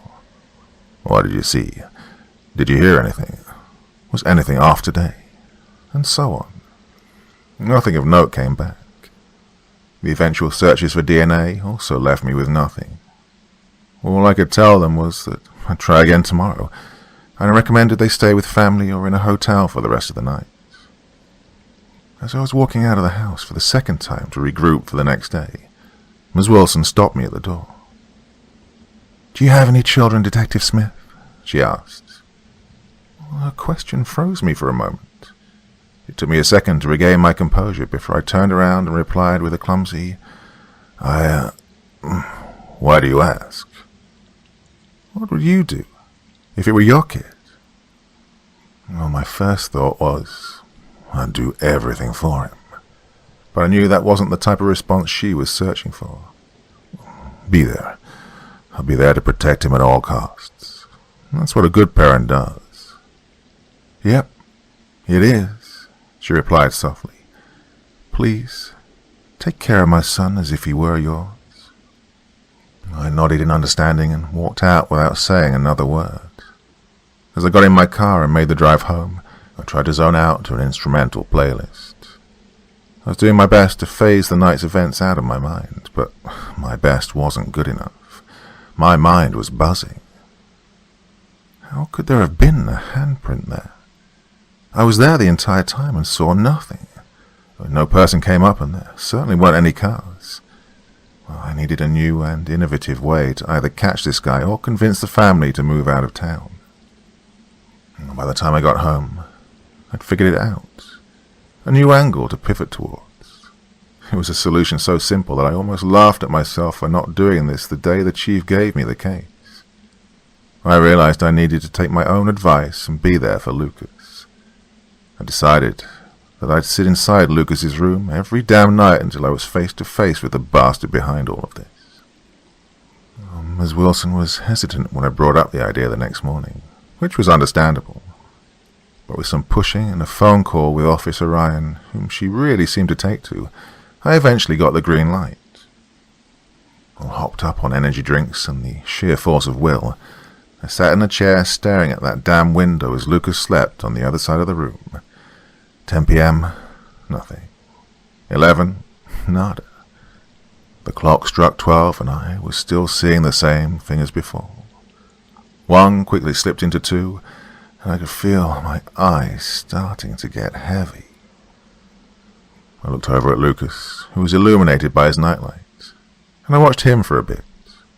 A small smile was on his face. The way he'd shift around ever so slightly indicated that he was having a dream, a good one. I'd seen that face many times before on a sweet sleeping child. At that moment I couldn't help but reflect that smile back. Something about that moment reminded me of why I was going so hard to protect this kid. An inner feeling to right a wrong. But I was so damn tired. My mind was sweet-talking me into the idea that a quick nap couldn't hurt. As my eyes slowly closed shut, my entire being was cut off from the world, until I heard a scream. I quickly shot up from my position and snapped my neck towards Lucas, who was cowering on the bed, staring at something. I followed his line of sight to the window and couldn't believe what I was looking at. It was indeed a man, or some kind of twisted approximation of one. His entire pale head nearly filled the window. The massive eyes and dilated pupils were locked in on the boy, and even as I reached for my gun and pointed it directly at him, he never broke his gaze. The thin, wrinkled mouth stretched from ear to ear in a neutral expression. Still, it heavily contrasted with the rest of his smooth and utterly hairless face. He also appeared to have a sizable beak-like nose that came to a point well below his thin lips. His nose almost seemed like an arrow pointing down to his rotund body and bone-thin arms, both sporting liver spots and long grey hairs. But perhaps the most disturbing thing about him was that he appeared to be completely two-dimensional. It was as though he resided within the thin walls of the window instead of being on the other side of it. It was almost as if he was being projected onto the window. But that was impossible, as there was no light coming from the other side of the window and no visible projector in Lucas's room. "Lucas, move. Go to your mom and tell her to lock the door," I screamed. Well, he didn't need to be told twice. In an instant, he was gone. After he was out of the room, I backed up towards the door, locked it behind me with one hand, and kept the gun pointed with the other. Now the man's massive eyes shifted towards me, and his lips went from neutral to a thin smile. He spoke slowly in a deep yet confidently calm manner.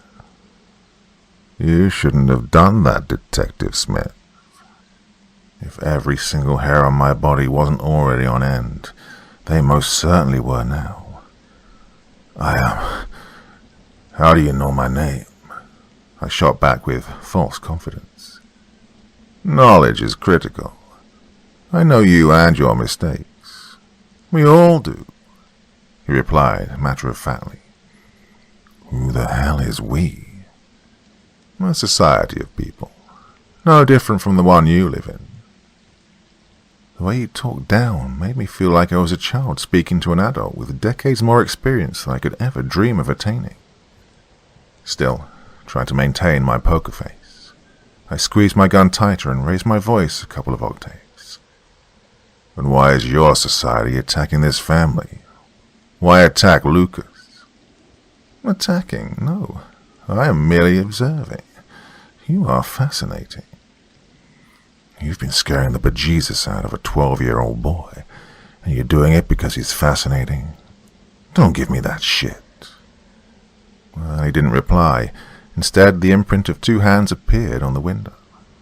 Before I could understand what was happening, they pressed forward, warping the glass as if it were a thin, malleable plastic. The hands began to stretch towards me, and memories of my encounter with the tall woman flashed in my mind. I wasn't about to let that happen again. I fired off 3 rounds into the window, hoping to destroy his only means of passage into this world. But the man kept on, undeterred. Every instinct told me to get the fuck out of the house, but I knew he'd surely attack Lucas and Ms. Wilson if I didn't stand as the last line of defense. All I could do was hope that I could destroy every last bit of the window. Before I knew it, the hands were at my face. I squeezed my eyes shut and didn't open them again until I realized that they weren't hurting me. Instead, they were caressing my face. He was feeling my scraggly beard and running his fingers through my fade. I didn't know whether to feel fear or relief, but I quickly figured out which way to lean when the hands violently wrapped around my cheeks and slammed the back of my head against the wall. I dropped my pistol in the commotion, and as I struggled against his grip to pick it up, he pinned me face down onto the ground.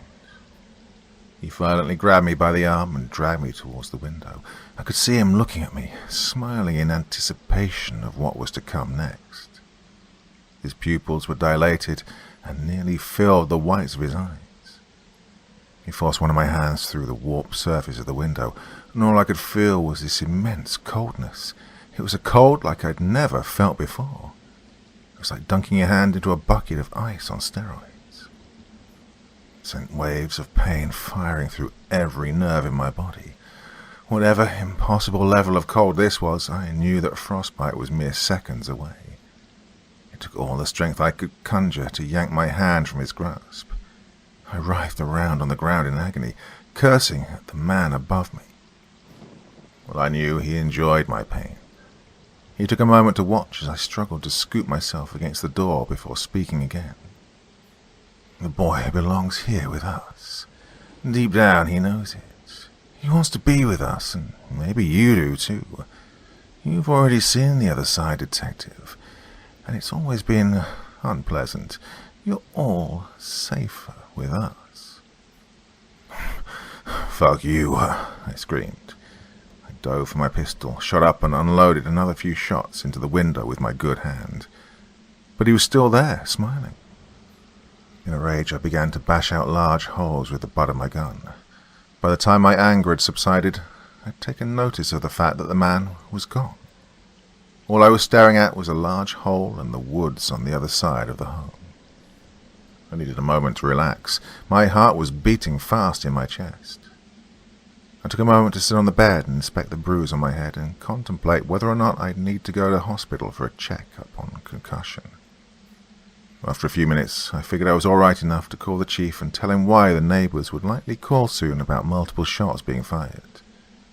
I told him to get dressed and get down here, and I'd fill him in on everything that had happened. One deep inhale later, and I turned my attention back to Ms. Wilson and Lucas. They let me in only after I assured them that I wasn't the intruder. The first words that came out of her mouth were ones that I, admittedly, wasn't prepared for. "What happened?" she asked, with tears streaming down her face. Oh, this may have been the most challenging part of the night. Lucas had seen something truly horrible, and he knew that I'd seen it too. I was someone he was supposed to trust. I was someone that was supposed to stand for truth and honor. I was someone that was supposed to be on his side. And yet, despite all of that, I was someone that lied about everything. Oh, it was a man in a mask and multiple others outside with him. We had a confrontation. After going through some files at work, I actually believe him to be a guy we've dealt with before. He uses a device to jam security cameras, and his clothes make him incredibly difficult to see in the dark. That's why we couldn't see him the first time. Look, once my chief is here, you can talk to him about everything. Complete bullshit. I hated myself more and more with every lie that came out of my mouth. I wanted so badly to tell them the truth, And if it were up to me, I absolutely would have, but after the last encounter, I knew it wasn't my choice to make. Eventually the chief arrived on the scene. I passed her off to him and a couple of officers accompanying him. I recognized them as the two guys that went into the farmhouse with the tall woman. When the chief excused me to leave, I took one look back at Lucas as I went. He was staring at me with tears in his eyes and an unmistakable look on his face. It was one I'd seen before. Disappointment. Oh, the boy had been through so much. And sometimes all a child needs to heal is validation. They want someone to acknowledge that they believe what they're saying is true, and what I did took any chance of that ever happening away. And it hurt. In the coming days, the two of them were relocated across the state. They were lied to about a dangerous type of mole growing under the home. They were also told a giant sinkhole was forming under the house, putting the whole property in danger. Ms. Wilson was led to believe that none of this could be fixed within a reasonable budget, so it would make more sense to move. With the additional belief that it would be a fresh start for Lucas, she obliged. My chief told me he did his best to keep up with them. From what he's heard, there hadn't been any reports of anything unusual.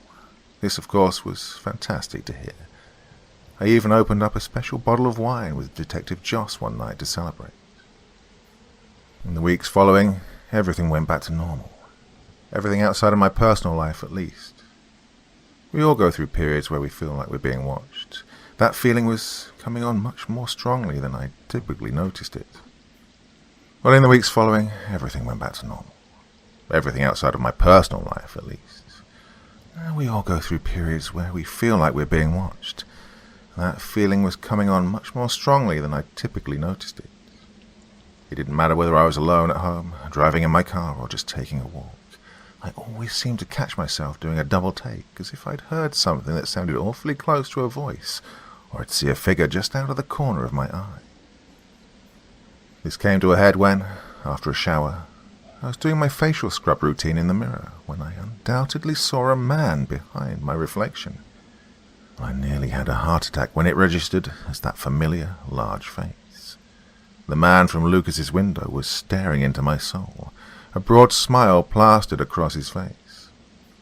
I avoided looking at myself in any reflected surface for a month and a half after that. Well, it was Nietzsche who remarked, "If you gaze for too long into the abyss also gazes into you." I'm not sure if he understood how right he was, but it's a phrase that holds more meaning to me than almost any other. If anyone can help it, I urge them to avoid that abyss at all costs. Well, the darkness that stares back into you is never worth satiating your curiosity. Stay safe, everyone.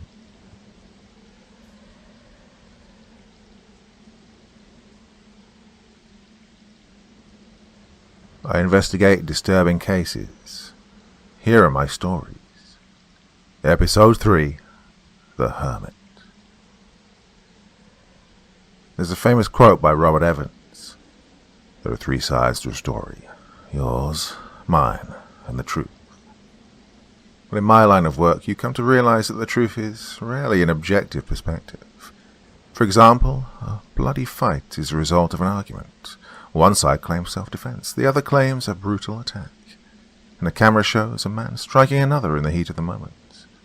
Case closed, right? Oh, the truth is stored in that digital medium. No. When you look further, what do you find? A lifelong friendship, betrayal, months of tension, threats, and a boil-over. Maybe the attacker truly believed his life was in danger and mistook the slightest movement as the beginning of a punch. Perhaps he just let his anger at the situation get the best of him. Maybe a mix of both. What's the objective truth here? And for whom is that truth valid? When you're a cop, understanding these nuances in truth is critical, and understanding the power these nuances can have is even more important. Not only when we have to discern whether or not someone's recollection of the events is accurate, but when we lie to achieve a specific response. It's all something you become very familiar with. Well, for me, and my investigations in particular, This was especially true. Since my investigation of who I've dubbed as the Watcher, well, I've been assigned to numerous cases. Many were either uneventful or too out of control to do much more than make an unofficial police report. Well, however, during this time, Officer Ryan somehow managed to get into the chief's good graces while I was bouncing between the real crimes and looking at unusual occurrences, while he, in turn, earned the opportunity to tag along on some of my investigations. In one instance, we even took a trip to what's easily the creepiest amusement park I've ever visited. I believe the name of it was Cheesy's World. Honestly, we could only spend about 10 minutes there before mutually deciding to nope out and just tell the chief that everything was on the up and up. Well, I'm not sure if Cheesy's is even still around, but either way, I'm not really the guy to tell the story of the place. The point being, Officer Ryan and I had spent what was becoming a considerable amount of time together, and admittedly, the guy was starting to grow on me. Because of that relationship, I asked for him personally on my next case. A local hospital had called about a man trespassing in the mental health ward. Well, supposedly, someone had been spotted inside the ward multiple times. One account from a patient even suggested that the man had been sitting on the ceiling. At first, these accounts were not taken too seriously, but when one of the security guards spotted a naked man scale a wall and climb into a small vent in the ceiling, we got called. Typically, patrol officers respond to these types of calls. However, when information on the stranger accounts of this man made its way up the chain of command, I was called in. From an inhumanly loud scream to seemingly materializing into locked rooms, my interest was immediately piqued, along with my disgust. When Officer Ryan and I pulled up to the hospital, things were already in motion.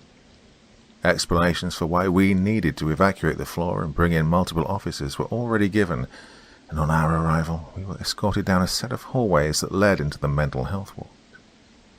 The security guard escorting us referred to it as the old hospital. Apparently, it used to be the primary set of buildings. As the hospital decided to modernize and expand, they built a new set of buildings on top of the old. This was good for the hospital in general, but it left the older portion noticeably neglected. The first signs of this were apparent in the rickety elevator we took down to the mental health facility's main lobby. Though admittedly, it was a little uncomfortable going down an elevator that likely hadn't been serviced in who knows how long. The creaks and moans of the rusty lift only added to my growing paranoia. Officer Ryan made small talk with the guard as we descended. The guard mentioned how the hospital was storing an overflow of oxygen tank cylinders in the old hospital storage room. He usually made rounds to make sure that the tanks weren't compromised. And during one of his rounds, he claimed to have seen who he referred to as the hermit, eating a dead mouse. The story made my stomach churn a bit, but listening to the guard take comfort in Officer Ryan took my mind off the stress for a moment. I always thought it was fascinating how that guy seemed to be beloved by everyone. But when the doors opened back to reveal a lobby that looked as though it hadn't been changed since the 60s, my stress levels spiked way back up. Waiting patiently was Detective Evelyn Joss. Behind her were the two officers I usually saw accompanying the chief. Detective Joss's light brown hair was tied up into a bun. Her navy blue attire and dark makeup contrasted with her fair skin and soft freckles across her nose. And, of course, she was scowling. "Took you long enough to get here, Smith," she said with a very detectable level of frustration. "We've already cleared the floor because of the dangerous individual. I'm hoping that you won't make me do the rest of your job and actually assist me in catching him."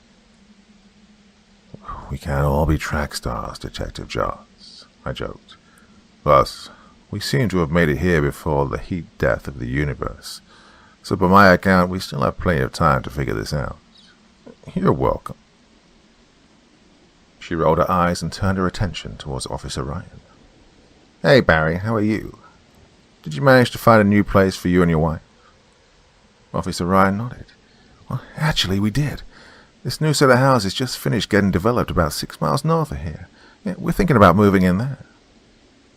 "Wait, Barry," I interjected. How didn't I know? Since when the hell are you two close? He shrugged. We just talk sometimes. I guess, well, she's cool, man.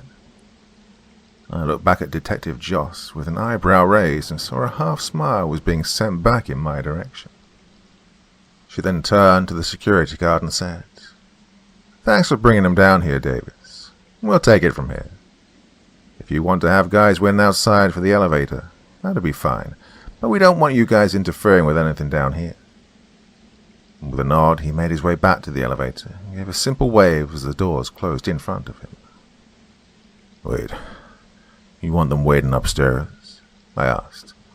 How the hell are we going to get this guy out of here without them noticing? Detective Joss motioned for us to follow her. Without a word, she led us down a dark hallway that ended with a door that had a busted exit sign hanging over it. It leads back to the main hospital. I'm thinking we can corral him through here so that the rest of the staff doesn't see him. And then... Wait, I said skeptically. This hospital is less than a mile from a major highway. You want to just send him outside? She exhaled sharply before continuing. No. Assuming we can't kill it, we have a couple of guys with trucks waiting in the back. Hopefully we can catch him and move him out of the city and into the woods somewhere to let him run off. We won't have much time, though. Apparently Chief has seen this guy before. He's somewhat of an escape artist. Best we can hope for is out of sight, out of mind. Out of sight, out of mind, I scoffed. I'm glad we're really looking out for people. She shrugged. Yeah, well, I'd love to do more, but... Yeah, we're not monster fighters, I know. Still, just feels empty. Detective Joss went on to explain how the hermit has a tendency to fill any enclosed space. When exposed to the outside, he'd likely dive right for the back of the empty truck. From there, she gave us a tour of the old hospital. Well, there wasn't much to see. Everything was confined to a small floor. We started with the main reception and living area. To its right was a sliding glass door leading to the terrace. And straight ahead, 3 hallways. The hallway furthest to the left led down to patient rooms behind a locked door. The hallway in the middle contained the security station and a few more unseparated rooms further down. The last hallway was the most interesting. At first glance, all you'd see was a few locked doors that you could easily pass off as simple janitorial closets and a water fountain. While thinking back on the conversation I overheard Officer Ryan having with the security guard, the door at the end of the hallway provided the most intrigue. Inside, I found a number of oxygen tanks stacked on top of each other, with other miscellaneous items surrounding them. And while oxygen itself isn't flammable for those that don't know, it can be incredibly dangerous near flammable materials. Not to get too much into the science, but as an oxidizer, it can cause an existing fire to spread much faster. Not to mention the fact that one pressurized tank exploding due to a rupture could cause some damage. 10 to 20 of them could be catastrophic. Now, feel free to correct me on the science, but either way, this certainly didn't jive with the OSHA standards. Not only that, but there seemed to be a small hole in the ceiling. Point of entrance, perhaps. I snapped a couple of pictures on my phone. I informed Officer Ryan and Detective Joss about my discovery, but they both largely just brushed me off. All right, Detective Joss began. Barry, I want you to be at the...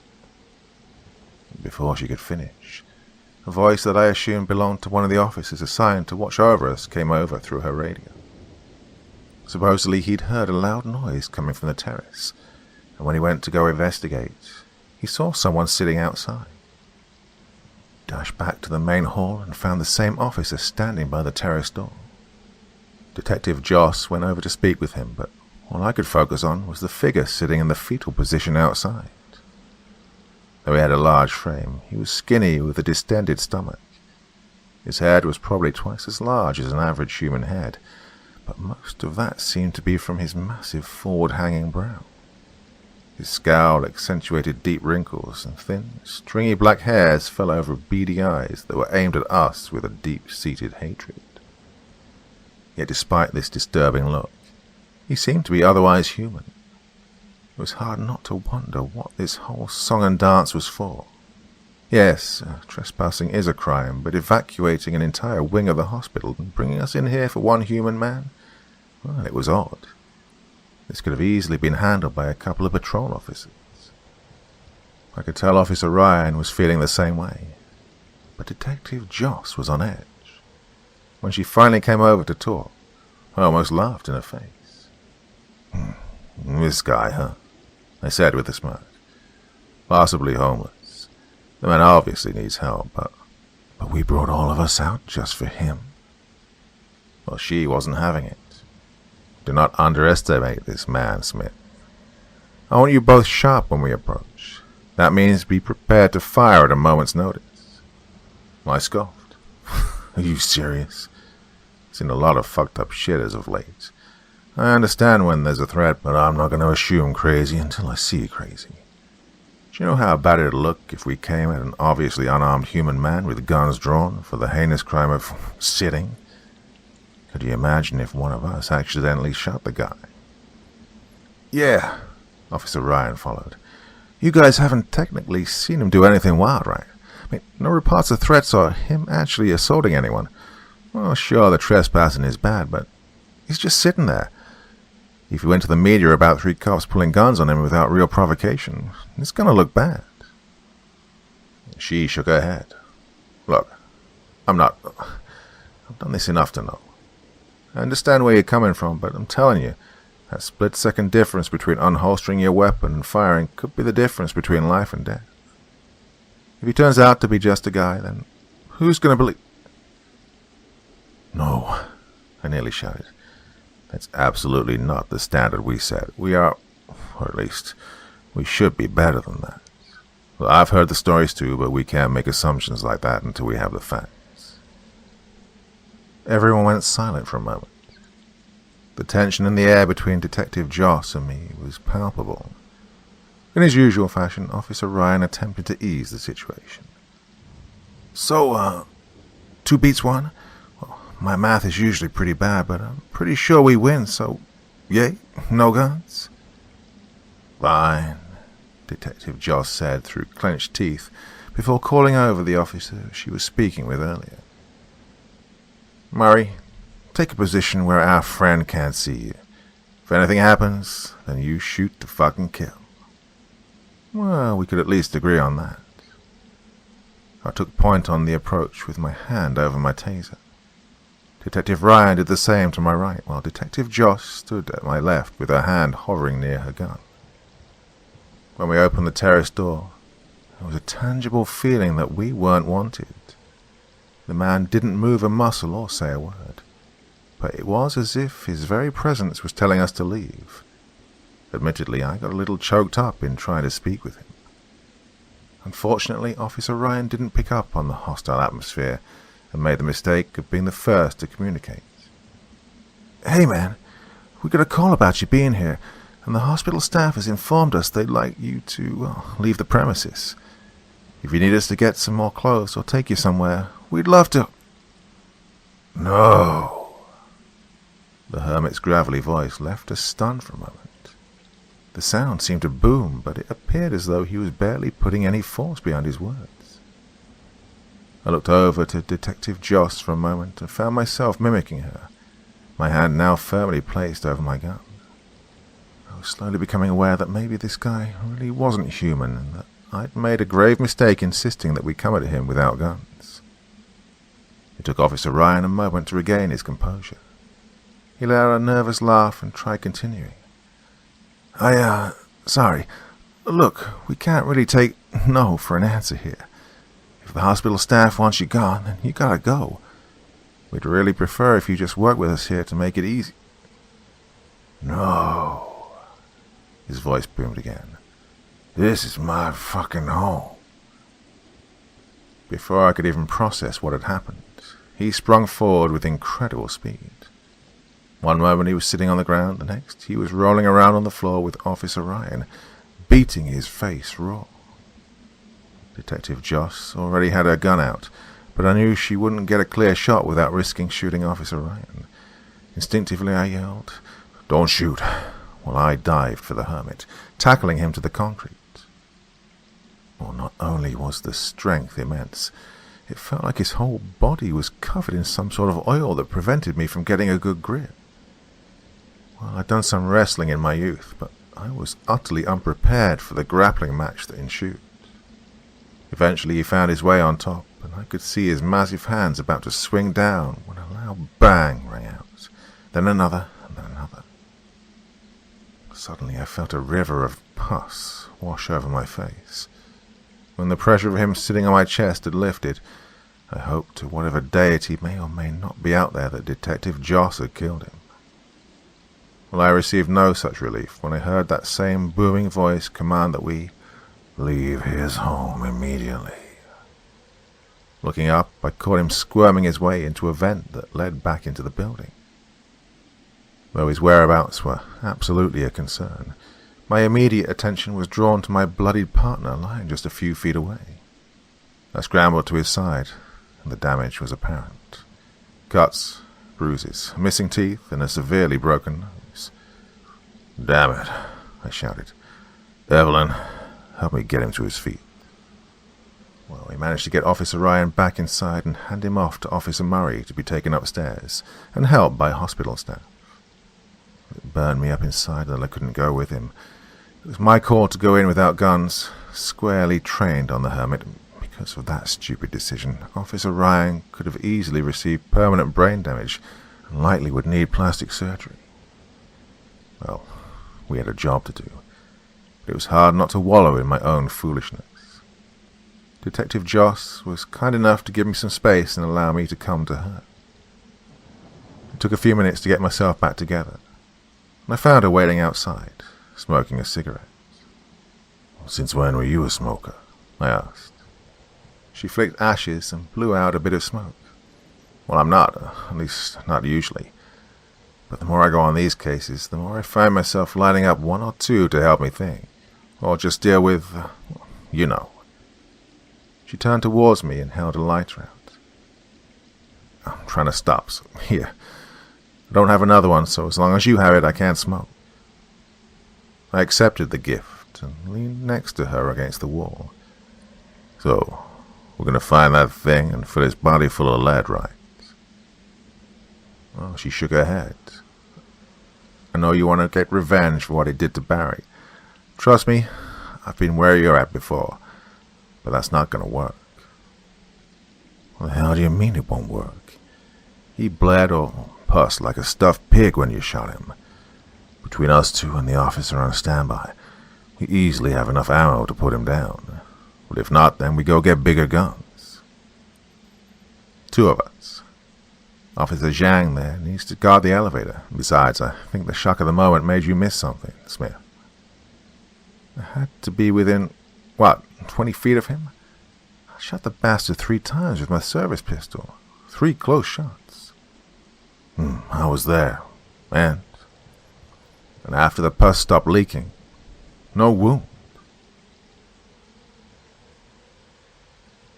Well, this information froze me.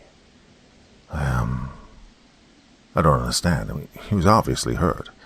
How could there be no wound? She shrugged. "You ever heard of self-healing fabrics? You can puncture them, but they can fix the hole right after. Well, those bullets definitely went in, but you couldn't tell that by looking at him. If you stand right up there, after 3 hollow-point bullets to the head, how much damage do you really think they could have done? I think the most going in guns blazing would serve to do is annoy him. We need a legitimate solution." Well, that was tough to hear. I wanted revenge for my friend, and I was finally sure that we had a way to kill a horror just this one time. It took me a moment, but I knew I had to resolve myself towards a different method. "Okay, so what do we do then?" "Original plan," she said, placing a hand on my shoulder. "I wanted Barry to operate the security station, but with him gone, I'll have to do it. Keep your radio on, and I'll tell you where on the floor I see him. If we can chase him around until he goes to the door leading to the trucks, then we should be okay. Kind of like leading a fly out the window." Well, admittedly, I thought it was a horrible plan. I understood the general concept, but playing high-stakes hide-and-seek with a super hermit sounded like a pretty dangerous proposition. And that danger made itself immediately present when we found him standing at the end of the hallway of the security station. I pointed my gun in his direction and ordered him to stay still. He never broke eye contact as he spoke. "You two are intruders in my home. You'll leave or be punished. I will defend my property." There was a pause, and I shit you not, the fucker started climbing the wall like gravity was optional and slipped into another vent. The apparent breaking of physics didn't seem to bother Detective Joss in the slightest. As soon as he was gone, she went to work pulling up the security cameras. And once she got everything up, she reiterated the plan. Follow her directions and lead him out of the building. We knew that bullets could at least make it feel pain, and the threat of that should have been enough to corral him towards the truck. She remarked about how simple it was, and at first I thought she may be right. Well, it took some time, but eventually we saw movement in the hallway containing the patient's rooms. This was it. As I walked towards my destination, pistol aimed straight forward, I couldn't shake the growing feeling that this would be the furthest thing from simple.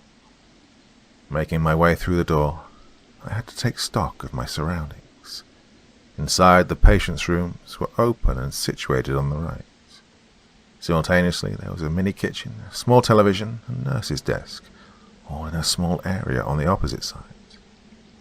A lot to be compacted into an ugly-looking hallway, but ultimately empty. "I'm not seeing anything," I said on my radio. "Did he change locations?" "Negative. He ducked behind the nurse's station to your left. Likely setting up an ambush," she replied. I methodically walked towards the counter, being sure to keep my back towards the rooms. My heart thumped in my chest, and sweat started to form on my brow. My mind was becoming flooded with all the ways that this could go wrong. When I was level with the desk, I took a deep breath and pivoted towards the desk's entrance, screaming for that ugly bastard to get out here. Nothing. Peeking around the corner to the nurse's station, I didn't see anything. All it took was one inquisitive step forward for him to spring from his position inside a hollow compartment of the desk and tackle me to the ground. I immediately felt a sharp pain in my right shoulder. His gums had dislocated from his jaw and shot forward like a goblin shark, sinking sharp teeth into my flesh. While my screams of pain only seemed to make him bite down harder.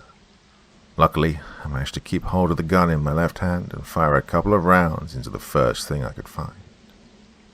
The pressure on my shoulder lifted, and he reared back in pain, grabbing at his guns.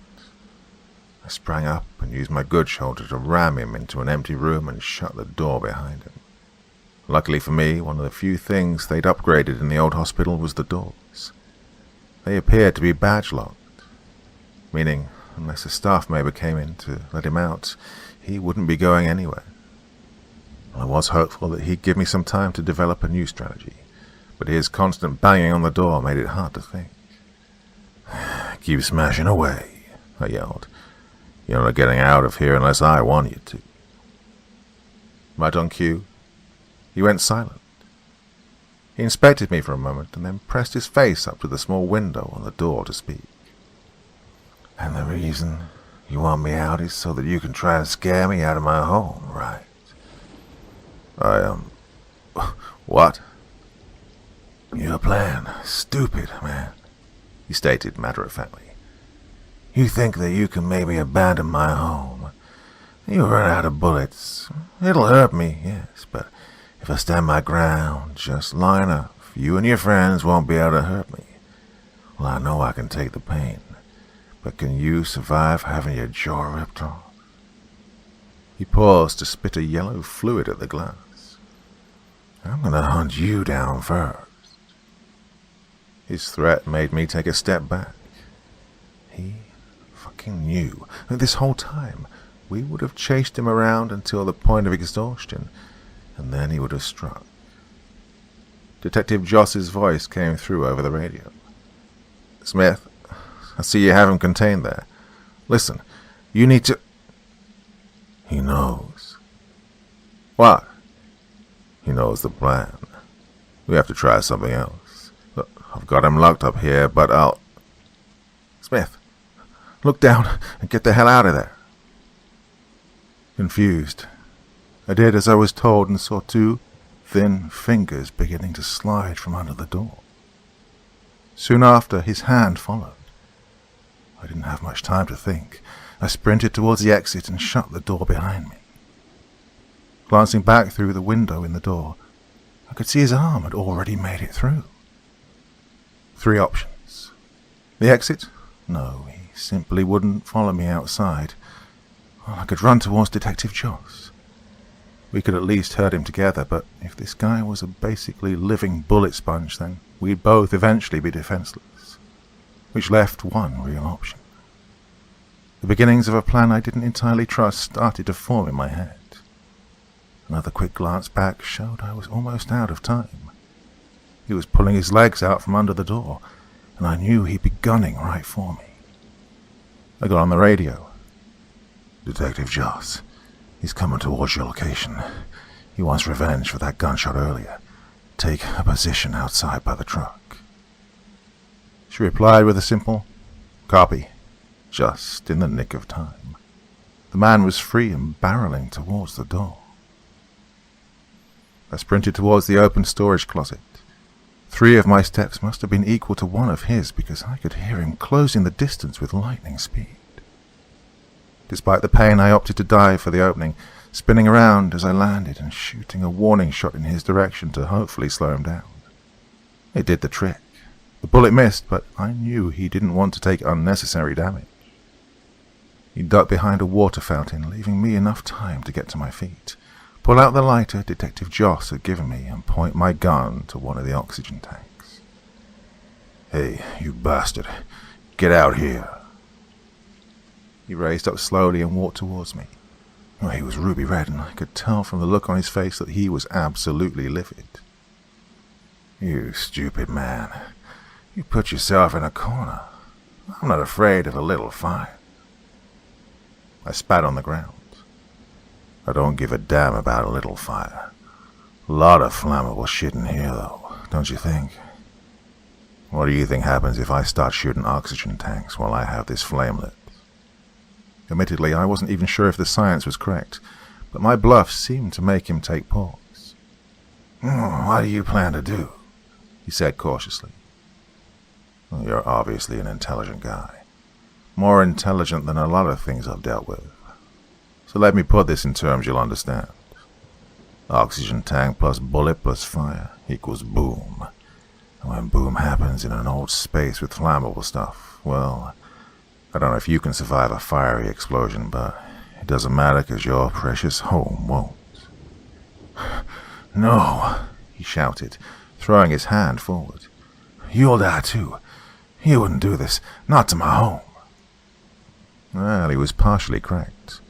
I wouldn't risk hurting the people in the hospital if this crazy plan would have even worked, but that didn't matter so long as he believed I would. "I don't give a damn about your home. Either you kill me or the explosion does. Honestly, I think I prefer this death over whatever the hell you do. Plus, it'd be way more satisfying to know that you don't get shit after this." I squeezed my finger on the trigger just a bit. "You take another step closer, and I swear to the universe." "Stop!" he screamed. "Don't destroy my home. What do you want?" "Look, I'm a fair guy. There are some new empty houses 6 miles north of here. I'm not sure how you'd plan to get there, but they're empty. So, let's make a deal. You can't have this home, but maybe you can find yourself one over there. You do that and we'll leave you to your own devices." He contemplated my offer. "I go there, and you stay away from my new home." I nodded in response. Seconds passed in silence. The sense that I would have to readjust from my bluff seemed to become more real every moment. But eventually, after what felt like minutes of tension, the hermit took off in the other direction without a word. I took the most enormous sigh of relief I've had in my life and flopped onto the ground, grabbing at my shoulder. The pain seemed to be coming on more intensely now. Detective Joss's voice came through on the radio. "Smith, we saw him come outside, but the little shit went down a storm drain on the sidewalk." Eventually, I had to fill Detective Joss and the chief in on our conversation. Well, she was displeased that I essentially just shifted the problem somewhere else, and absolutely was livid that I changed the plan without telling her, but ultimately, she was proud of me. Well, the chief was more outwardly appreciative of my quick thinking. This way, we knew exactly where he'd be, and we could prepare for his presence. And dealing with him in an empty house seemed far more ideal than dealing with him in a full hospital. Despite all I'd been through and the loose ends to still tie up, there was still one thing at the forefront of my mind. By the time I finished everything with the chief and the hospital staff, Officer Ryan already had a room, but I wasn't allowed to see him, at least not officially. I snuck past most of the staff to get to Officer Ryan's room. The ones that saw me didn't ask too many questions given my badge. He was in rough shape and had already been put on some heavy drugs, but at least he was coherent, which was a good sign. "Officer Ryan, Barry," I began. "Ugh, I'm sorry, man. I messed up. I should have known the danger and had us prepared, and..." All he could muster was a weak "shh." The gauze and swelling made it hard for him to talk, the words coming out a bit muffled. I could only imagine how hard it was for him to find the energy, but he fought through the pain and simply said, "Don't blame yourself, man. You did the right thing." I nodded and bent down to put my hand on his shoulder. Knowing I should let him rest, I began to make my way outside, but a weak call stopped me at the door. "What's up?" I asked, spinning round. "Don't call me Barry, man. It's weird as shit." Well, I was trying to be respectful, you blonde bastard, but all right, Officer Ryan it is, I replied, smiling. He gave me a thumbs up. Knowing he'd be okay, I finally made my way outside. Well, the night had been awful, and I was more than ready to go home and sleep off the trauma. This is why I was less than thrilled to see a hospital staff member running after me in the parking lots. The woman looked to be in her late 20s, maybe early 30s. She was on the shorter side with dark brown hair, and her badge signified that she was a nurse working at the mental health hospital, which immediately suggested that this would be another situation where someone would ask questions I really didn't want to have to answer. I didn't even get the chance for a proper greeting before she was standing in front of me. "You're one of the officers dealing with that guy from earlier, right?" she asked in an accusatory tone. "I was, yes. Oh, did you need something?" Well, she looked at me like I was crazy. "Did I need something? Are you serious? You know what went down in there? You're just going to play it off?" "I'm not exactly sure what you're referring to, but if you have information you'd like to share, I can give you my..." "Bullshit," she shouted while pointing a finger in my face. "You don't think I know about the man in the old hospital? A human man that scales vertical walls and fits into tiny spaces a child couldn't make it through. Oh, that fucking voice of his. Oh, your chief comes through and says he was just a homeless man living in the building and expects us to believe it?" No, they didn't believe me when I said I saw him. Do you know how terrifying it is to have that thing stare at you from down the hall, just inside the camera's blind spot, only to disappear when you go and get help? Oh, she knew. I wasn't going to convince her that what she saw was normal by any realistic metric, but still I needed to know where exactly she was going with this. But I agree that what you saw was strange, Mal, but I'm sure there's a rational explanation for all of this. With him in custody, we'll eventually find those answers. But what good does telling me all this do to you? Well, she scoffed. What good does it do me? Well, it depends. Getting national media attention for a fucking monster stalking in our hospital could bring me some solace, especially if I knew the police lying about what they saw were grilled by every major outlet in the world. Or, well, you could tell me just what the hell is going on. Well, I knew I couldn't lie my way out of this. The only thing I could really think to do was try and divert the conversation. You know, Storing a bunch of oxygen tanks in an unsafe manner is definitely a breach of OSHA standards. I think the news would be far more interested in that than a silly monster story. I waved my phone in her face to emphasize my point. Especially with evidence. But this didn't faze her in the slightest. You think I care? The security guard's a 19-year-old kid. Don't you think I could convince him to pull up footage from today? Hell, I'm sure he'd love to be on TV to say what he's seen. He's not the only one. Yeah, the oxygen tanks look bad, but which do you really think is going to be a bigger story? Why push this? Why do you want to know so badly? Because, she shouted again. My sister's a patient at the old hospital. What if he'd hurt her? What if he'd hurt my co-workers or me? I think as someone directly involved, I deserve to at least know. She took a moment to breathe. I'll make this easier. You tell me and I promise I won't speak a word of it to anyone else. Just, please, tell me what's happening. Honestly, at that point, I was done. Emotionally exhausted, physically hurt, and just so fed up with her lies. Who the hell was I to hide something like that? Why should I have to pretend that what we saw was normal, or that it wasn't out there waiting for someone else to hurt? Well, we're not monster hunters, I get it. But is telling the truth too much to ask? Or at least my version of the truth. At least this one time. Well, that night I made the decision to tell her. I swore her to secrecy, but I informed her about everything. Honestly, I think it ended up being catharsis for me more than anything. But I like to think that we both walked away feeling better, or at least with a greater understanding. She didn't thank me, not that she needed to. She was owed my truth. Everyone was. And as she walked away, I reflected on what I'd done. The fact that there was so much we still didn't know. More monsters, more secrets, more things hidden just outside of where we can see. I can only hope that she used that knowledge to protect herself. I thank you all for giving me your time for another one of my stories.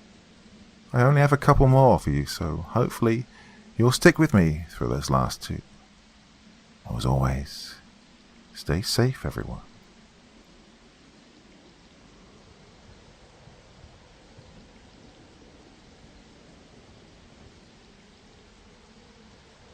I investigate disturbing cases. Here are my stories. Episode 4, Hammerhead. Usually I start these stories off with some kind of message about police work. But today, all I have for you is this. Life is a bastard. It was a rainy October evening and I'd recently moved into my department's homicide division after a long hiatus. It was a department I was familiar with and initially loved being a part of. However, in light of certain events, I felt that I needed to leave for the sake of my own mental health. That being said, after a few years of investigating some of the most disturbing cases known to man, oddly, murder became somewhat benign. But more than that, I know it would provide a distraction. Personally, I was far past the point where I'd rather have my thoughts consumed by how to catch a killer than the growing number of monsters that seemed to pop up out of nowhere. As I pulled up to the apartment complex, I remember thinking to myself how odd it was that a place teeming with life could be so focused on death. The way people moved in and around the scene was like an ant colony, each individual doing their job independently of others. Yet the collective end goal remained the same. Find out exactly what happened and who'd done it. I had hoped that being as late as it was, we'd have fewer prying eyes. But as I looked around, I found the presence of the morbidly curious tenants was apparent. And it was understandable. People don't see murder every day. They're scared, curious, and fascinated all at the same time. It's an event so divergent from most people's normal that it's difficult not to look at. But still, part of me wishes they'd stay inside and save themselves from the trauma that will undoubtedly rise up later. Seeing a dead body is something that never goes away. I scanned the crowd of police and forensics people, looking for a familiar face.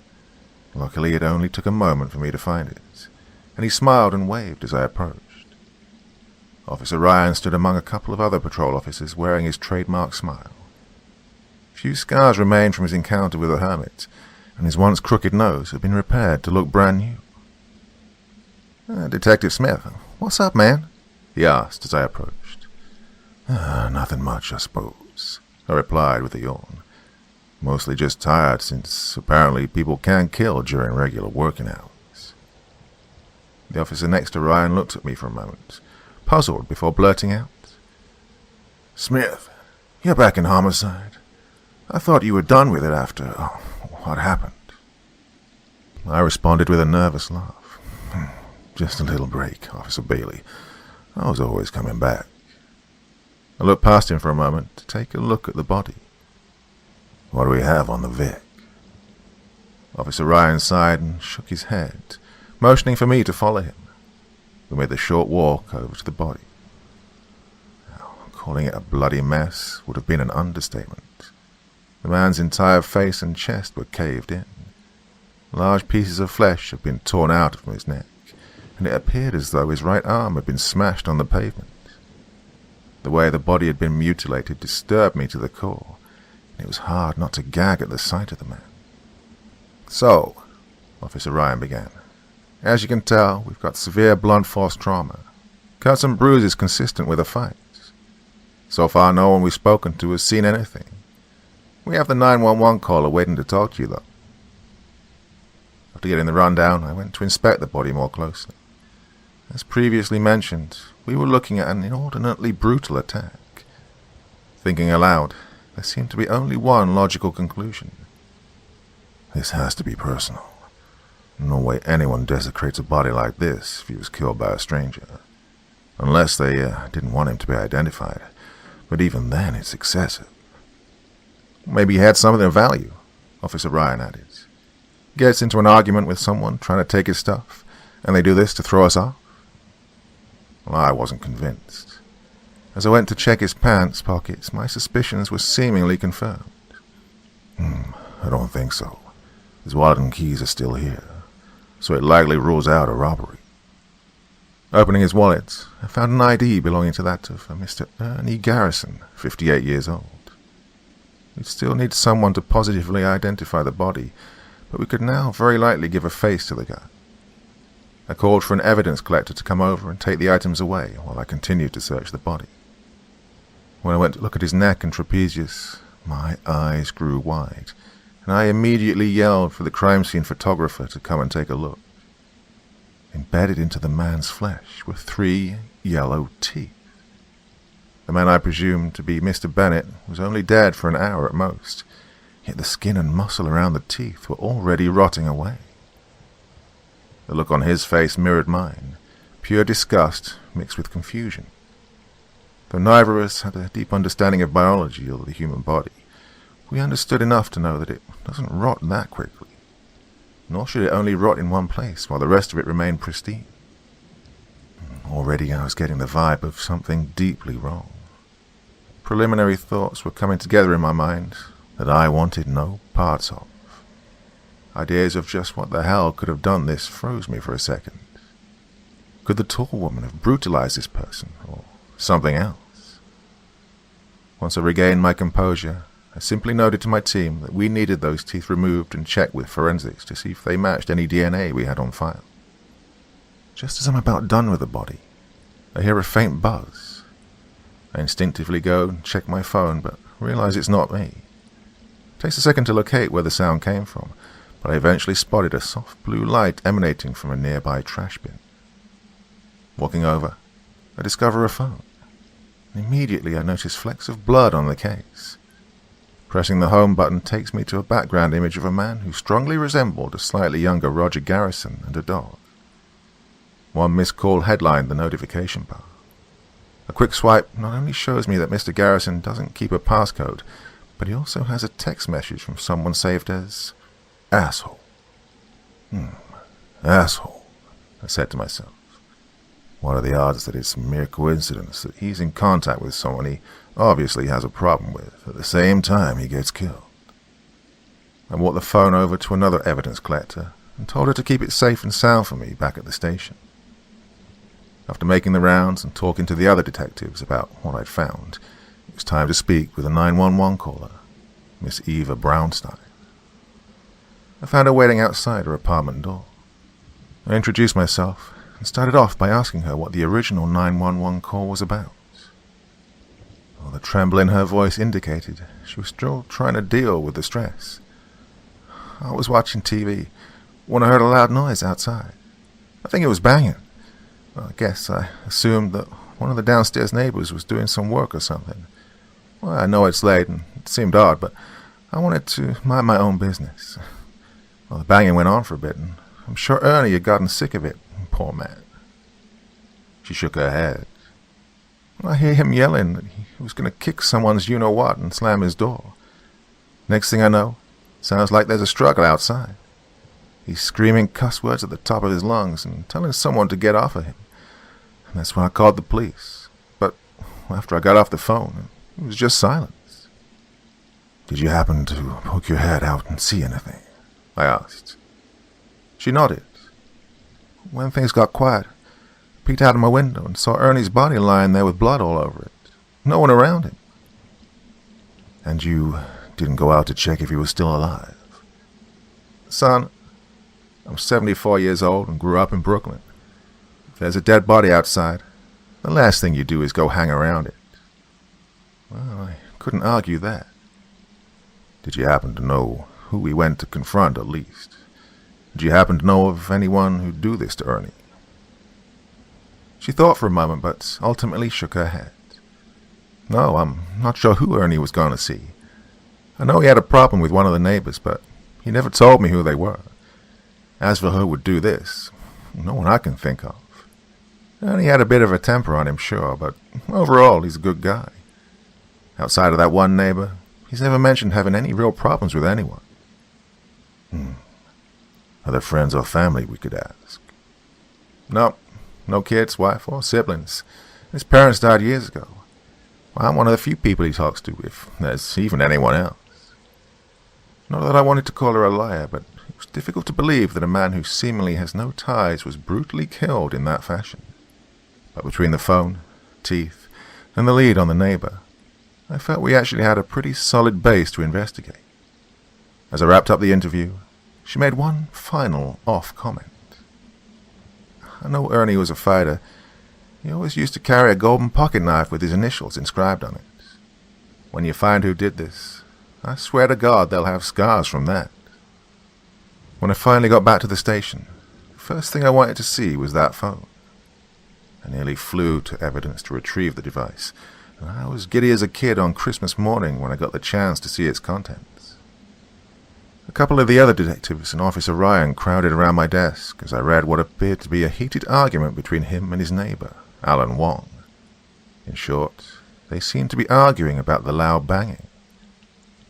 Mr. Wong seemed to claim that he wasn't making the noise and urged Mr. Garrison not to investigate. The two had a continual back and forth, which eventually led to Mr. Garrison going out to confront whoever was outside, which led us here. Now this was critical. The lab wouldn't have DNA results back to us for a while, but we likely had a direct witness to whoever killed Mr. Garrison. If we could pinpoint who was outside at the time, then the DNA would be just icing on the cake. Either way, this all hinged on the testimony of Alan Wong. Well, finding his apartment once we had the name wasn't hard. Neither was getting him to agree to talk after politely informing him that if he was withholding information pertaining to an active murder case, he'd be in deep shit. It took a short ride downtown for me to begin sizing him up in the interrogation room. There were no cuts or bruises on his body, no flecks of blood either. For a murder that brutal, you'd absolutely expect there to be signs, but one thing was apparent. Mr. Wong was nervous. Even if he wasn't the perpetrator, he knew something. Beads of sweat were forming on his brow, and his eyes seemed bugged out, darting back and forth as if he was looking for something. "How are you doing today, Mr. Wong?" I asked, attempting to break the tension. He gave a nervous laugh. "Wild question to ask, considering the circumstances. Can we just get to it?" "Fair enough. I suppose the first thing I'd like to know is, how do you know Ernie Garrison?" "I fix things. One day he asked me to help fix up his car because he thought I'd be cheaper than a regular handyman. Okay, so, you helped him out. And what? Everything was cool between you two? Did you ever speak again after that, or... He shrugged. I mean, there was a little dispute, I guess you could say. Nothing major, though. A man ends up dead after a dispute with a neighbor. An unfortunate yet classic storyline. The pieces were starting to add up in my head. And, what was this dispute over? Payment for my services. I'm a fair guy, but he was lowballing me on price.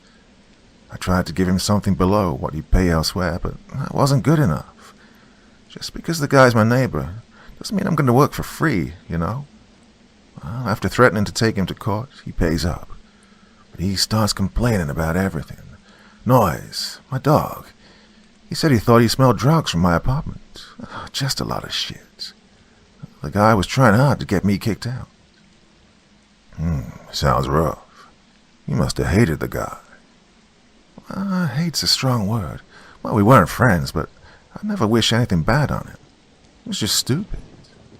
Hey man, I get it. That's fair. Well, the problem here, of course, is that man ended up dead.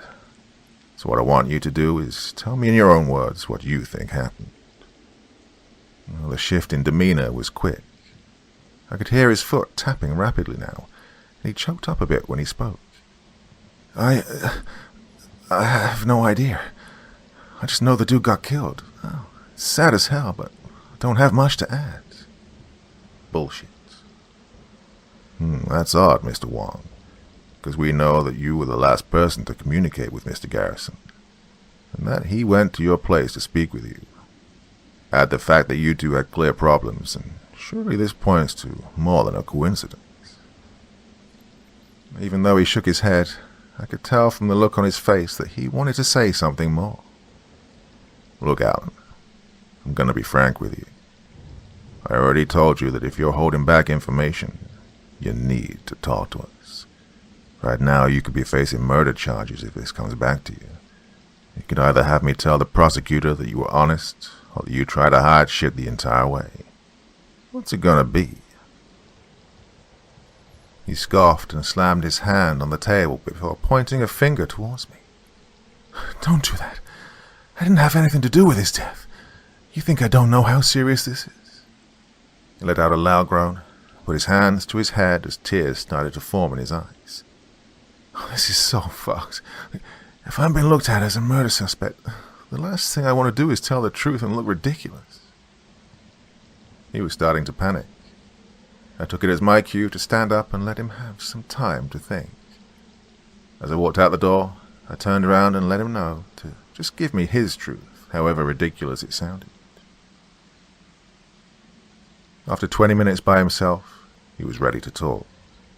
I'd hoped for a confession, hopefully some story about how anger led him and an accomplice to murder. Horrible but easy, open and shut. What I got, however, was so much more disturbing. Mr. Wong went on to spin a story about how he was out late at night throwing his trash away when he spotted something he'd only referred to as an abomination across the street. Apparently, as soon as they made eye contact, this abomination came for him, and his only option was to run inside and hide. You could hear the boom, boom, boom as this thing tried to break away at the door. Mr. Garrison had apparently heard the noise and thought it was Mr. Wong. Mr. Wong attempted to convince him to stay inside and stay away. Still, Mr. Garrison wasn't having it, and subsequently ends up dead.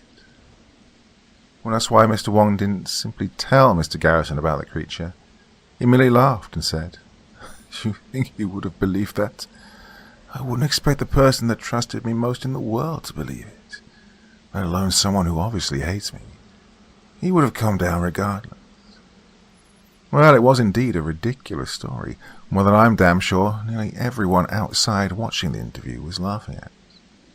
An abomination coming from the darkness attacked him. Yeah, right. Except, yeah, right. The way he spoke about what he saw and the genuine fear in his eyes as he flashed back to the memories was familiar. I was familiar with that demeanor because I'd experienced that exact same thing personally. Our conversation continued for a while after that, but I ended up letting him go.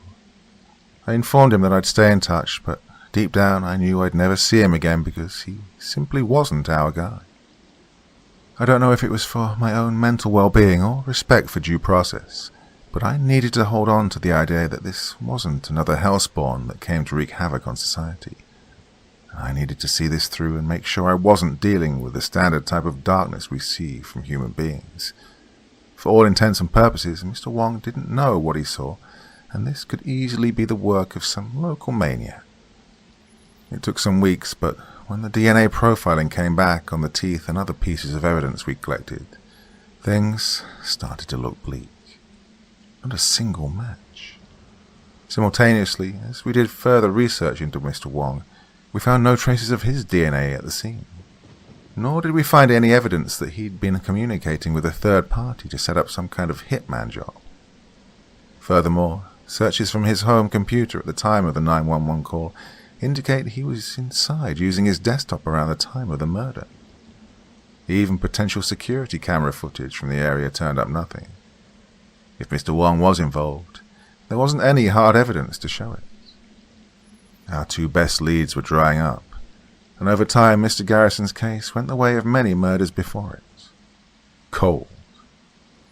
The days went by, and with no new leads, we had to try something new. I convinced the chief to hold a press conference and ask the public for any info. The hope was that if someone recognized the types of injury, or Ernie Garrison himself, perhaps they could plug some holes we'd been missing. The tips that came in at first were of little to no help. They were primarily people suggesting completely random names. Maybe a creepy uncle or ex-boyfriend. Hell, we even got a few suggestions that a bizarre set of stairs off in the woods or skinwalkers were to blame. Honestly, I don't know what to make of either of those. I've heard stories of both, and to put it simply, no. I'm staying far away from both of those things.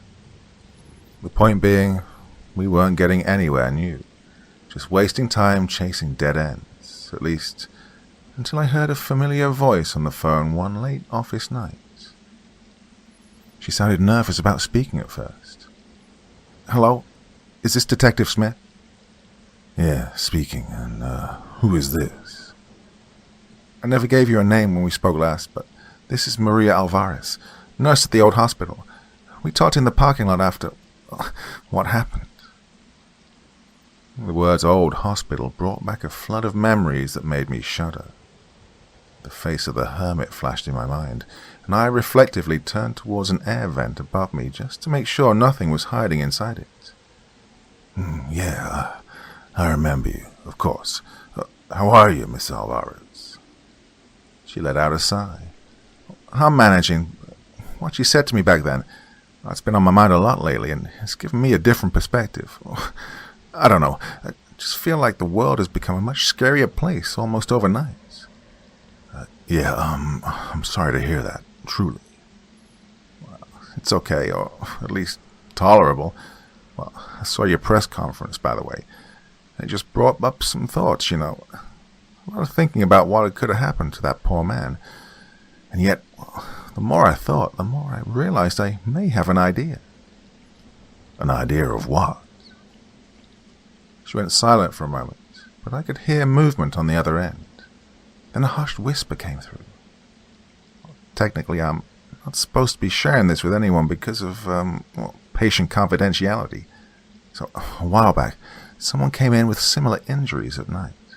Bite marks with rotted skin around the injury site and severe head and chest trauma. We tried to ask him what happened, but all he'd say is some animal jumped him in the woods. I remember us all thinking how weird it was, considering the bite marks looked human. Well, after our conversation about how real monsters exist, I started to connect some dots. Maybe he was attacked by something similar and he didn't feel comfortable speaking on it. A potential pattern was forming, and my mind was eager to put the pieces together. And, he's alive? What's his name, and Where could I find him? Yeah, his name's Leonard Houston. I can send you some of his details, and maybe he'll be willing to shed some light on what happened. Bingo. We finally had a solid direction. I was eager to go and meet Mr. Houston to break this thing wide open. I'd very much appreciate this, Ms. Alvarez.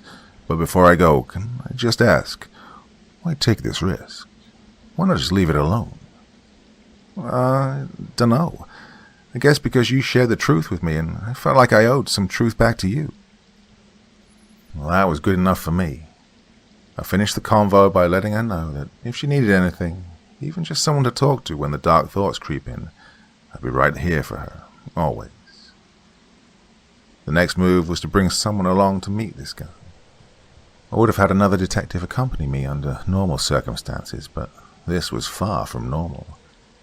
Of all the people I trusted to help me deal with the abnormal, one name was at the top of my list. Officer Ryan was ecstatic to get the call. Once we had our info on the guy, we immediately set out to find it. Well, the mood on the way over was jovial. Here we were investigating a murder, a ruthless one at that, and the two of us couldn't stop laughing. Now, as I've mentioned before, Ryan had that impact on everyone he came into contact with. I was certainly feeling the stress of finding the person or thing responsible for Ernie Garrison's death. Yet, all I wanted to talk to him about on the way over was what anime he was watching and whether or not aliens had visited Earth. Over the years, I've come to attribute many great things to Ryan, but the one thing that sticks out is the centering effect he had on me. Hell, all people. Without him, there's no doubt I would have gone insane by now. I found myself uncharacteristically calm when we pulled up to the run-down apartment. Despite the apparent sound of television inside, we had to knock a few times before we heard any movement. Eventually we decided to say, screw it, and yell police to get his attention. The pale, skinny man that opened the door was quite obviously not thrilled to see us.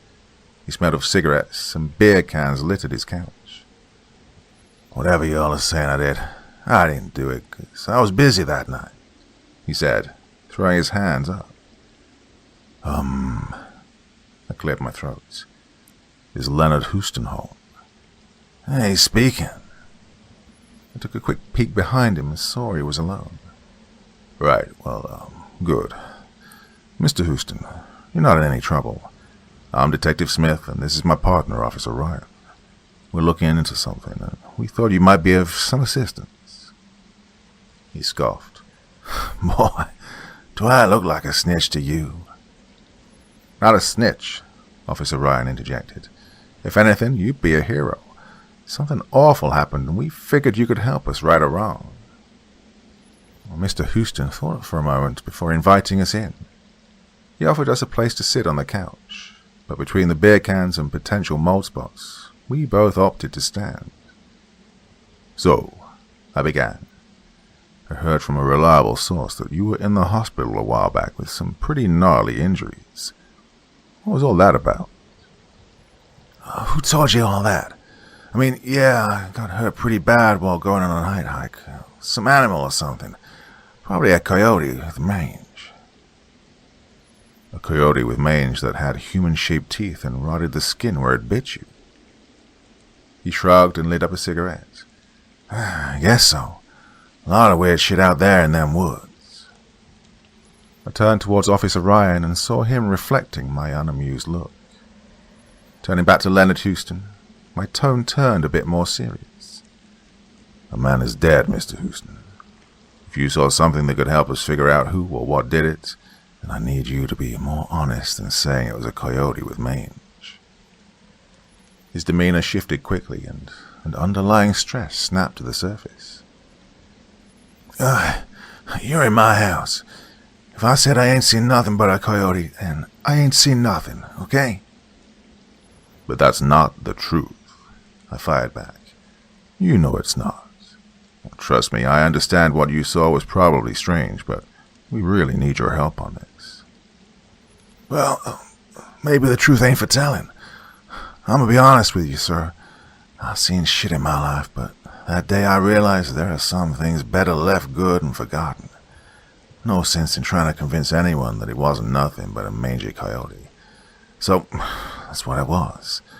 I'm sorry I couldn't help y'all, but it's all I got.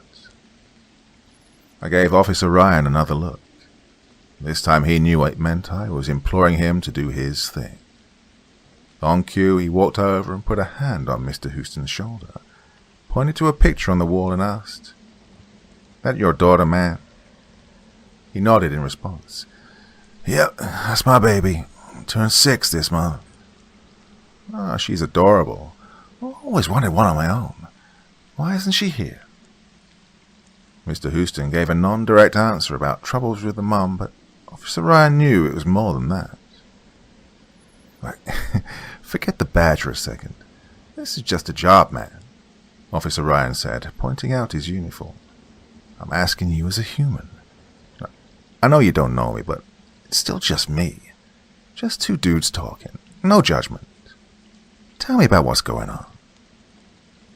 Like clockwork, the Barry fucking Ryan effect happened, and Mr. Houston opened up. I listened in silence as the two discussed how Mr. Houston was well aware of his less-than-ideal situation and how he ended up there. After his initial encounter in the forest, the stress became unbearable. He couldn't work. He began drinking heavily, and as a result, his marriage fell to shambles. His decision to hide the truth was born out of fear of ridicule. Even if he was to be believed, he was terrified to introduce anyone to the nightmare world he so desperately wanted to leave. And this combination of unfortunate events landed him where he was now, a place unfit to see his child even in a limited capacity. And maybe he preferred it that way. Perhaps he wanted to be isolated in his own growing darkness. I couldn't help but feel profoundly sorry for him, and to this day I hope he found peace. This was the type of world the chief envisioned when he implored me to keep things secret. A world of fear. From the contemporary evidence, he was absolutely right.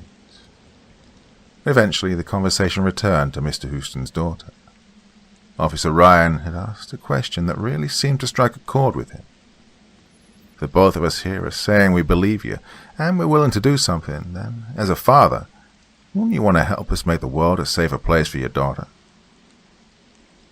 There was a long silence as he tried to get his thoughts together. He lit another cigarette and nodded. For the next half hour, he went into horrifying detail. While walking through the woods at night, he'd heard a banging noise like someone taking a sledgehammer to a tree.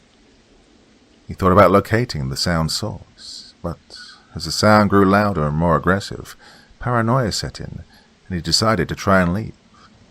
He set out in the opposite direction, but didn't get very far before what he said felt like a battering ram knocked him off his feet. In the dark, he couldn't quite see what was standing over him, but he could make out the outline of a lumpy humanoid with a tall head. He didn't get much time to consider just what the hell he was dealing with because, in an instant, it started biting at his flesh and smashing his face in. His only means of survival was to pull out his pistol and fire off a shot into its torso. He heard a loud groan of pain as it staggered backward, and he knew that was his chance and took off into the night. Someone eventually managed to find him on the road, but he passed out on the way to the hospital. When he was fully conscious, he recalled a nurse at his bedside asking what had happened. He contemplated telling her the truth, but ultimately decided against it. From that moment forward, all he'd ever tell anyone was that he simply got attacked by a coyote. Both Officer Ryan and I listened intently as he poured out his trauma. At the end of the conversation, he gave us the location of the forest he was hiking through and the specific trail he took. Lo and behold, it was only a few miles from where Ernie Garrison had been murdered. By the end of the conversation, he was crying and repeating the words, "Never go back. Stay away." Honestly, I wasn't quite sure if it was a message to himself or to us. We stayed with him until he calmed down, doing our best to reassure him that everything would be okay. Eventually, he evened out emotionally enough for us to thank him for his cooperation. As we walked out the door, we assured him we'd do our best to use this information to make the world a safer place for his daughter. Still, he made it a point to stop us at the door and give us some parting words. I don't know what you boys plan to do, but if you go looking for a nightmare, you're gonna sure as hell find one. And stay safe out there. We nodded in approval and continued on. As we walked to the car, the road to solving this case had become clear. The biggest question that remained was whether we were dealing with a human or something else entirely. But one thing was for sure. We needed to examine those woods. But no sooner had we sat in my car to discuss our next move than a call came through on the radio. Another murder had taken place, this one on the edge of the city line. When the details of the crime and the victims came through on the radio, my heart sunk, and my mind began to falter. A mother and her child were dead, killed as brutally as Mr. Garrison. A deep rage and sadness filled my entire being, and I could just barely find the words to respond, opting for a simple, "On it," over the radio. Without another word, I sped off into the night towards our new destination. When we arrived on the scene of the murder, there was a cavalcade of cops crawling about. Due to the crime taking place at the edge of a jurisdictional line, police from our neighboring city had shown up as well. They were proceeding with their own investigation while everyone attempted to determine which city the murder belonged to. Looking through the sea of faces, one in particular stuck out to me. In nearly any other case, I would have walked up to him with a smile or made a joke to break the tension of the heavy atmosphere.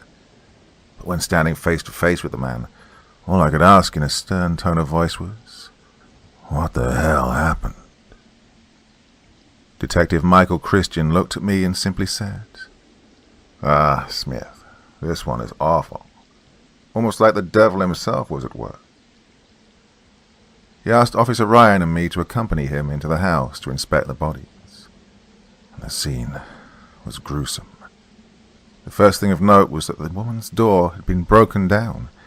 It looked like someone had used a massive bat to splinter the wood and create a hole just big enough for a person to crawl through. We had to be careful not to step on the miscellaneous items strewn about as we made our way further through the house. Detective Christian threw out theories about how this looked like a robbery gone wrong, but, well, he wasn't so sure. When we reached the upstairs bedroom and faced with a mother and her child's mutilated bodies, it became evident that this was something much more profound. Well, I'll spare you the details of what it looked like, but comparisons to Ernie Garrison were apropos. I think Detective Christian was beginning to talk out an idea about how it was likely some personal vendetta that someone tried to hide as a random robbery and murder. But I honestly began to tune him out after the first sentence. I could feel myself getting lost in thought.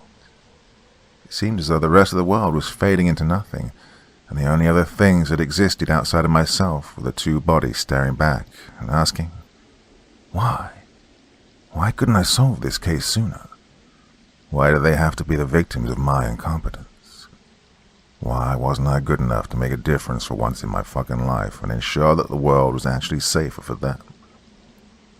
Sweat was forming on my brow, and it felt like all the air was slowly being sucked out of the room. Why? I was drowning in a sea of questions with no ability to find my way back up. And then a new voice broke through. I felt a hand on my shoulder, helping me back up to the surface. And slowly, I began to swim out of my own darkness. "You okay, buddy?" the calming voice said. I spun around and saw Officer Ryan with a deep look of concern on his face. Detective Christian stood by him, but all that he showed was a look of confusion. "Yeah," I replied. "Just need some air." Carefully, I made my way out of the house with Officer Ryan following close behind. I made it a point to find a spot away from the madness of the murder scene. It was a struggle to pull myself together, and Officer Ryan could clearly read that from my own body language. "What's going on, man? You didn't freak out like that at the other scene," he asked. "I, don't know. Maybe the stress of everything was just catching up with me for a moment. Felt like everything was hitting me at once," I said. He wasn't buying it. "Smith, Is there something you're not telling me? I looked at him briefly, but remained silent. He sighed. I really don't know what it is, but this whole situation has felt different, Weirder than the other cases we worked together. He leaned against a nearby tree and turned his attention to the woods facing us. Did you know my wife's pregnant? What? No, I had no idea. That's awesome, man. Congrats. Yeah, I'm pretty stoked about it. I've always wanted to be a dad, but, well, it's got me thinking a lot.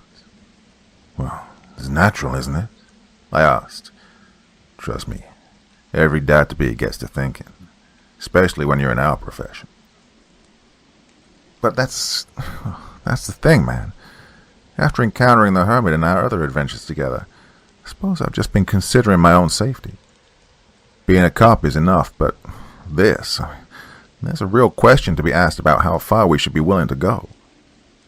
I raised an eyebrow. What do you mean? He shrugged. I mean, I want to be there for my kids' first steps. I want to be there when they say the first word, graduate, get married, and so on. You know what? I want you to be there, too. I want to see our kids laugh and play together. I want yours to come to me for advice and vice versa, man. I saw how hard you worked to make sure that Lucas kid was safe. You've got fatherly instinct coming out of the wazoo, and I'd love to see that in a real setting.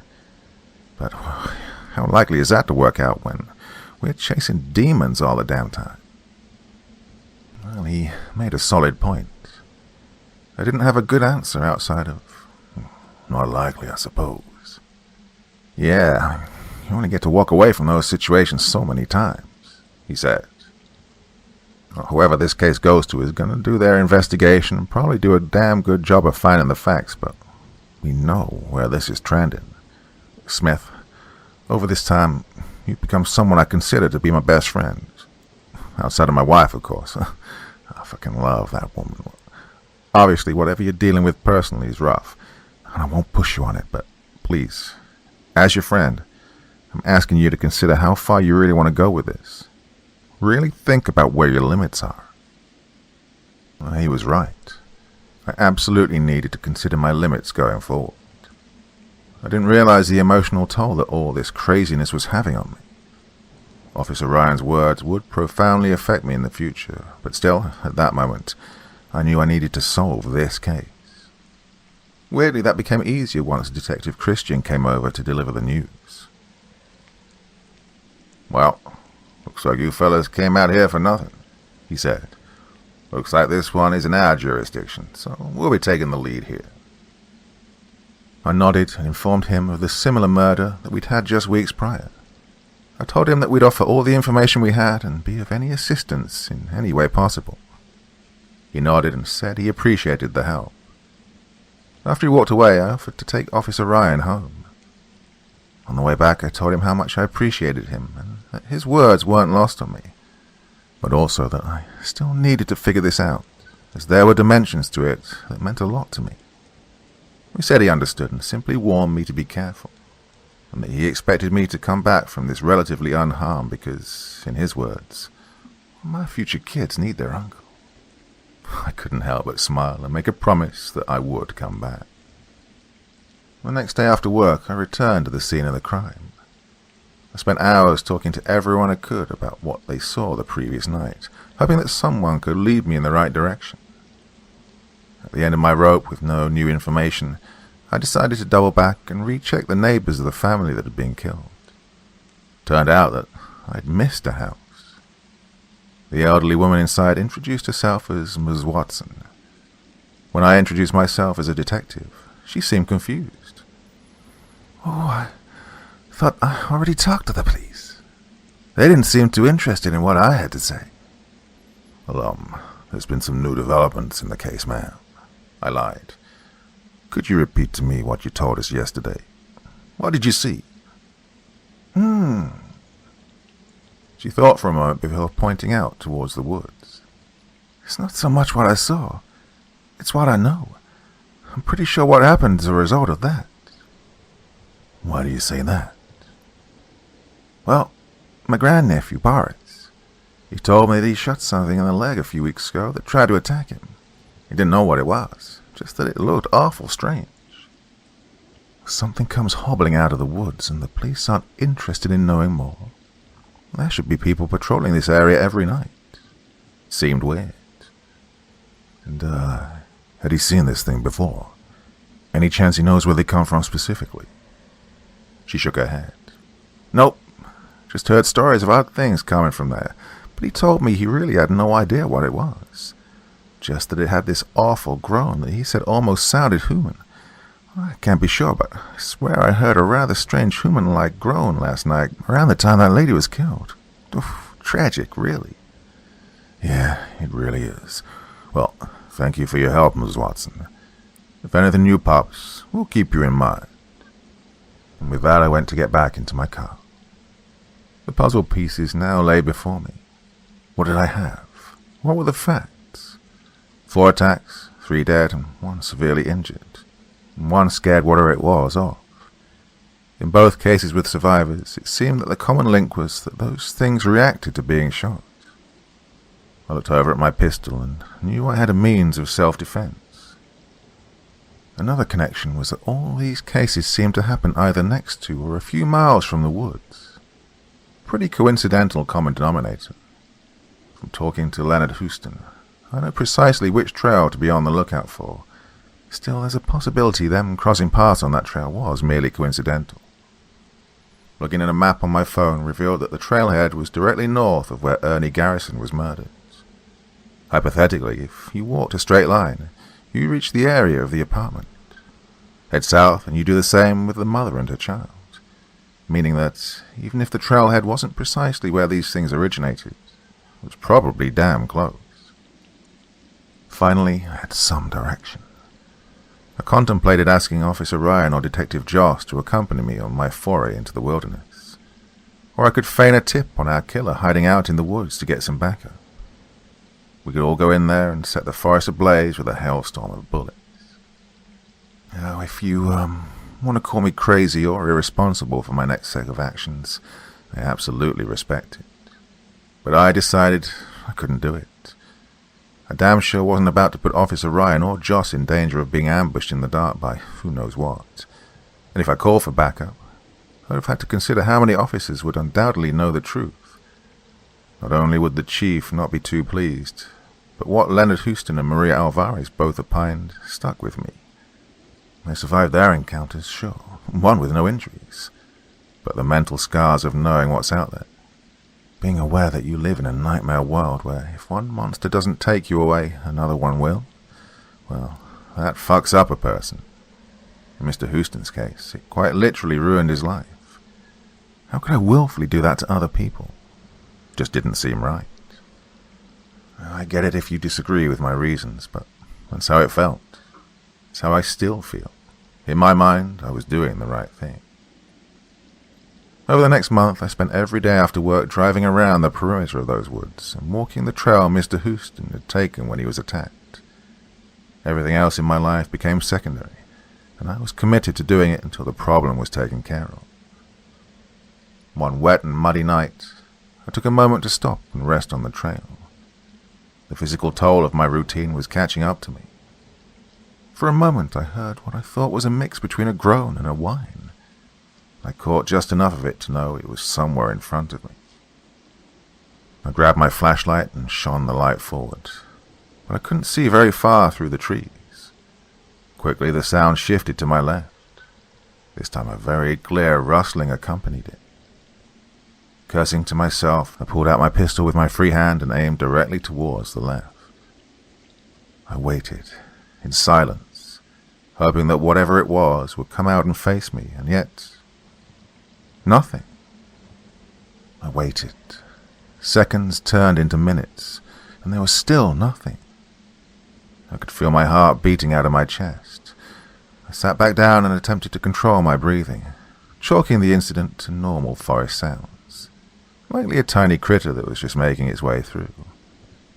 But just as I got comfortable, another deep human-like groan emerged, booming towards me from my left. This time rapid footsteps in my direction followed. I sprung forward, hoping it wouldn't notice my change of direction. I scurried to my feet and sprinted behind what looked like the vague outline of a pair of trees. I could hear the thing stomping around, trying to search for me. It let out another disgusting groan before stopping in one spot and going silent again. Fear started to overtake my body. I could feel myself getting the urge to run the hell out of there and never look back at whatever it was ever again. It took everything inside me to fight that primal instinct. I couldn't be sure, but I think it was waiting for me to move again. If this thing operated at night, it likely had an excellent sense of hearing. I knew that if I was to make a move, it had to be quick and decisive. But at the same time, it was pitch black outside. Plus, if I was going to act, I'd need to shine my flashlight on it to know where to aim, which could also give away my position, meaning the shots I took would have to be absolutely perfect, or else it'd reach me and, well, game over. Turning off the safety and cocking my gun, I took a deep breath and counted under my breath. 1, 2, 3. I swung the flashlight towards where I thought I heard it last and illuminated the ugly creature. I couldn't tell if it was human or something in between. It had a crooked humanoid body that was missing both of its arms, yet it sported 2 hairy hand-like appendages where its feet would have been. Looking back up, I saw it had one saggy breast, while the other side of its chest appeared to be flatter, with its ribcage showing through its pale skin. But the worst feature was that fucking head. The head alone was maybe 2 feet tall and incredibly lumpy, with tufts of hair on each side. Its mouth hung open with puffy gums and a row of yellow teeth. As far as I could tell, the thing was utterly blind, as it had no noticeable eyes. But still, that didn't stop it from shambling towards me while letting out another groan. I didn't even let it get close. As soon as it started coming towards me, I unloaded my pistol into the thing. 1 shot to the head seemed to stun it. 2, and it began to falter, wobbling on its already weak legs. From there, I kept going again and again and again, until it was on the ground and unmoving. Silence followed. I let out a giant sigh of relief. Had I done it? I thought to myself. But something about this seemed off. I walked over to the carcass and shone my flashlight over both legs. No gunshot wounds or signs of healing. Curious, I flipped its body over and examined the torso, and found scar tissue from what looked like a gunshot in its gut. This had to be what Leonard Houston had come across, not the one that Boris had shot, which meant that there was at least one still out there. But how the hell was I going to find it? I shone my flashlight back towards where it had initially come from. Walking towards the area, I saw a little a creature-made path through the brush, its large hand-like feet making noticeable imprints on the muddy ground. And so, I decided to follow it. Eventually, the path came to a storm drain big enough to walk through. It was partially flooded. Now, I'm not a believer in life after death, but as I stood at the entrance, it almost felt like a tunnel to hell. Every fiber of my being told me to turn around and never come back. But deep in my gut, I knew it was exactly where I needed to be. Before making the journey inside, I searched the area for the thickest stick I could find and held it as a makeshift bludgeoning weapon. Coming back to the entrance, I took a moment to steel my nerves, reloaded my gun, put the flashlight in front of me, and walked forward into the tunnel. As I descended deeper, my anxiety grew. Every little sound spiked my heart rate. Every vague shape made me jump back in fear. At one point, I thought I saw a human body face down in the water. When I rushed over to inspect the naked man, I was shocked to see it wasn't a man at all. In my hands was the rotting corpse of the fucking hermit. His head had been partially eaten, and all the flesh inside was rotting away. God, it was a horrible sight. But at the end of the day, I suppose monsters aren't friendly to each other. I dropped the body back in the murky water and spat on it before walking away. Continuing on my journey, I got this sense it would soon be coming to a close. I thought back on the events that had led me to this moment. Everything that had forced me to become the type of person who needed to be out there doing the unthinkable. Officer Ryan's words rang in my head. How far do you want to go with this? Think about what your limits are. As I went forward, I really began to question why my limits had made me suffer. After all this was over, I needed to do some serious thinking.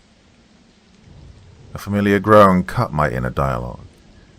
I froze where I stood and took a deep breath. And slowly, I took short steps forward. Then, the shape of a creature came into view. Walking closer, I saw it resembled the thing I'd seen earlier, albeit slightly taller, with a more masculine chest, thicker frame, noticeable black eyes, and more hair growing out of the sides of its grotesque head. It also clearly had chunks blown out of its leg and what looked to be a golden pocket knife stuck in its side. This was it, the creature responsible for this entire journey. It screamed at me and stomped in the murky water with its hairy feet. But I stood my ground. When it saw I wouldn't budge, it tried intimidating me again, puffing out its chest and making its hair stand on end. But I wouldn't be deterred. No, I was here to finish this, and it caught on quick. In response, it did something odd. It stopped, spat out phlegm, turned around, and started limping in the other direction. There was no chance in hell I was letting it get away. I sprinted towards the thing, jumped forward into the air, and shattered the stick on the back of its head. It didn't do any damage, but the force easily knocked it over. The thing wriggled around on the ground, trying to fight back. Quickly, I pulled out my pistol and shot it into the thing's back. It let out a scream of pain, but I didn't care. Bang! Another into its spine. Bang! One to the injured leg. Bang! Another to its back. Oh, I was seething. Thoughts about what this thing had done to Ernie Garrison and Boris, what it might have done to others, and especially what it had done to an innocent mother and her child. My rage began to take over. I stood over it and unloaded every bullet I had left into its skull, not stopping until I heard the click of an empty gun. But I didn't stop there. I flipped over the body using the butt of my weapon and bashed this thing's face raw, only stopping when I physically couldn't smash it anymore. And then, silence. I was breathing heavily. I looked on at what I'd done, examining the thing for minutes, simply staring. I didn't quite know what to make of how I felt. The rage was gone, but I felt empty. I killed the creature, potentially saved lives, and yet there was nothing. It didn't bring back Ernie Garrison or a young family. Leonard Houston would still be traumatized. Something about it just seemed hollow. Eventually, I stood back up and began to turn back around to leave.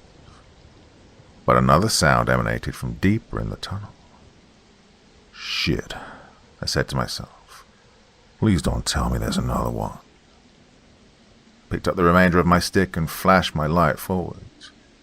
I took careful steps towards the sound until I reached the source. I almost gagged when I saw 5 greyish-pink miniature versions of the 2 creatures I killed in a nest of rotting flesh. They were fucking breeding. I refused to let the younglings even get the chance to be half as dangerous as their parents. With the remainder of my weapon, I did what I had to do to end the bloodline. It was finally done. I dragged myself back towards my car. I couldn't tell you what was on my mind. I honestly think I just went blank. No feeling of victory, just blank. My only real thought was how to get out of those damn woods. Reaching my car provided the most incredible sense of euphoria I've ever had in my life. I must have sat for half an hour basking in the warmth of the heater and the comfort of my seats. But eventually I managed to call up the chief and tell him everything. I told him where he could find the bodies and that he could do whatever he needed to do, but I wouldn't be there to see it through. I drove straight home and took the most incredible hot shower.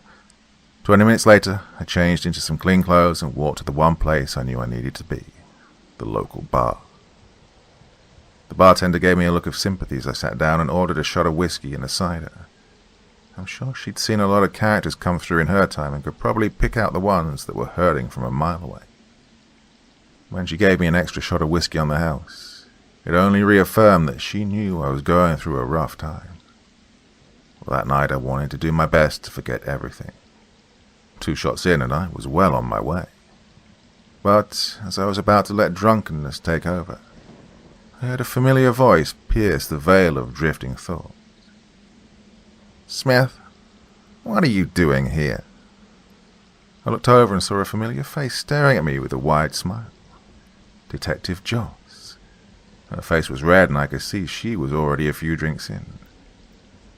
"Detective, Evelyn, fancy meeting you here," I quipped. She laughed and walked over to sit down next to me. "Hope you don't mind me using you to get away from creepy, flirtatious drunk guys," she said with a wink. I laughed. "No problem at all. I never imagined you as a bar type of person. I like to get dressed up and come here sometimes on Fridays, but I've never seen you here before. What gives? And you're a cider guy. That explains a lot." I rolled my eyes. "Yeah, I don't usually go out to drink by myself, but it's been a rough night, I guess you could say. Also, why the hell are you calling me by my last name in a bar? Kinda informal, isn't it?" She shrugged. "Don't know. Honestly, I call you Smith so often, I forgot what your first name even is." I chuckled. "Debari. Femi Smith. Yeah, I know it's not a common name, but my mom's Nigerian. My dad's from Birmingham. She wanted to take his last name, but they both wanted to keep in touch with our family's African roots through me. So therefore, the Nigerian first and middle name with an American last name. But growing up, my friends used to just call me Dre." She leaned in closer. I could see the genuine interest in her eyes. "Oh, that's fascinating. There's a real history behind your name." I shrugged. I guess, yeah. I'm sorry. This is, different. I mean, usually we're throwing jabs at each other. Fun jabs, but jabs nonetheless. And now you're here asking about my name. It's just an unexpected change of pace." She pulled back a bit and agreed. "Look, I know it's different, and I know that usually I'm on you in an overbearing way. I swear I'm not always that person. In fact, most of the time, I'm the complete opposite. Some circumstances just make work one of the few places where I can keep my mind off, well, life. Yeah, and I get a little intense." Well, this intrigued me. Taking another sip of my cider, I asked her to tell me about what was going on. At first she was reluctant, but with some prodding I got her to talk, and it was a lot. To summarize, her father was a cop, and not a good one. Not in the sense that he was terrible at his job, but in the sense that he wasn't a good guy on the job. He was corrupt and power-hungry, the type of shitty guy that taints whatever semblance of justice this badge has left. And at home he wasn't much better. Verbal abuse, high expectations, and a cold, distant relationship that she'd never forgive him for. She wanted to do better than him. She wanted to be one of the good ones and, at least in her mind, do something to make up for his mistakes. She threw herself into her work, made sure to be on top of everything that went down to ensure that it was being done the right way. All well and good. Well, she climbed the ranks, being a star cop, and was living out her dreams, until it came to her home life. She was married once, a man she thought was perfect in every way, a man she thought she could trust until she found him in bed with someone else. Blame was thrown around. There were arguments every night. Her fault for being too dedicated to her work, his fault for not wanting a family to give her a reason to slow down. Divorce papers were filed. A deep depression followed. The only thing remaining was the work she now had as her only true outlet to keep her mind busy and away from the thoughts of him. And it was, rough to hear. I tried to offer condolences, but she insisted she didn't need them. Joss was a fighter through and through, From a rough childhood to now, she was determined to figure out a way to make her situation better and live the good life she'd always wanted. What followed, however, was a question that struck me at my core. What about you? I heard you left homicide before I arrived. Now you're back. What happened? I could have given some crappy answer about my mysterious extenuating circumstances, or a simple desire to do something different. But Joss had spent the last who knows how long pouring her life out to me, and at that moment I couldn't help but remember my conversation with Maria Alvarez. Truth is owed truth. And so I gave it to her. I told her about the night that my wife and young son were murdered in our home while I was away. I was out working a case and came back to find them dead together in the master bedroom. Of course, the police were called. Empty reassurances that we'd find the person who did it were made. I drove around the whole damn county, searching for clues somewhere, anywhere. I followed up on every lead possible. I managed to dig past dead ends. I triple and quadruple checked every piece of information, hoping that I could find the person who killed my beautiful family and put a bullet between their eyes. In the end, I never found them. The case remains cold to this day. All we have to go on is some grainy footage of a man walking away from the scene. He was only on camera for a few seconds, but I must have spent countless hours watching it over and over again, hoping each time that I'd see something new, something relevant, but I never did. And subsequently I left homicide, not being able to deal with seeing the dead bodies and having a breakdown every time I thought of my family. Joss was in shock. I had no idea. I'm so sorry, she said. I told her it was okay. I'd gone through a lot of personal growth to try and move on. It never really leaves you, nor should it. But I was making progress. For the next few hours or so, we bonded over our trauma. Drinking together, we went from talking about our past to our personal interests. Movies, music, politics, and space. Hell, she even told me about a psychedelic trip she had while visiting her family in Sweden. Well, Officer Ryan had mentioned it before, but, well, turns out she really was pretty cool. Eventually, though, as all good things do, our conversation had come to a close.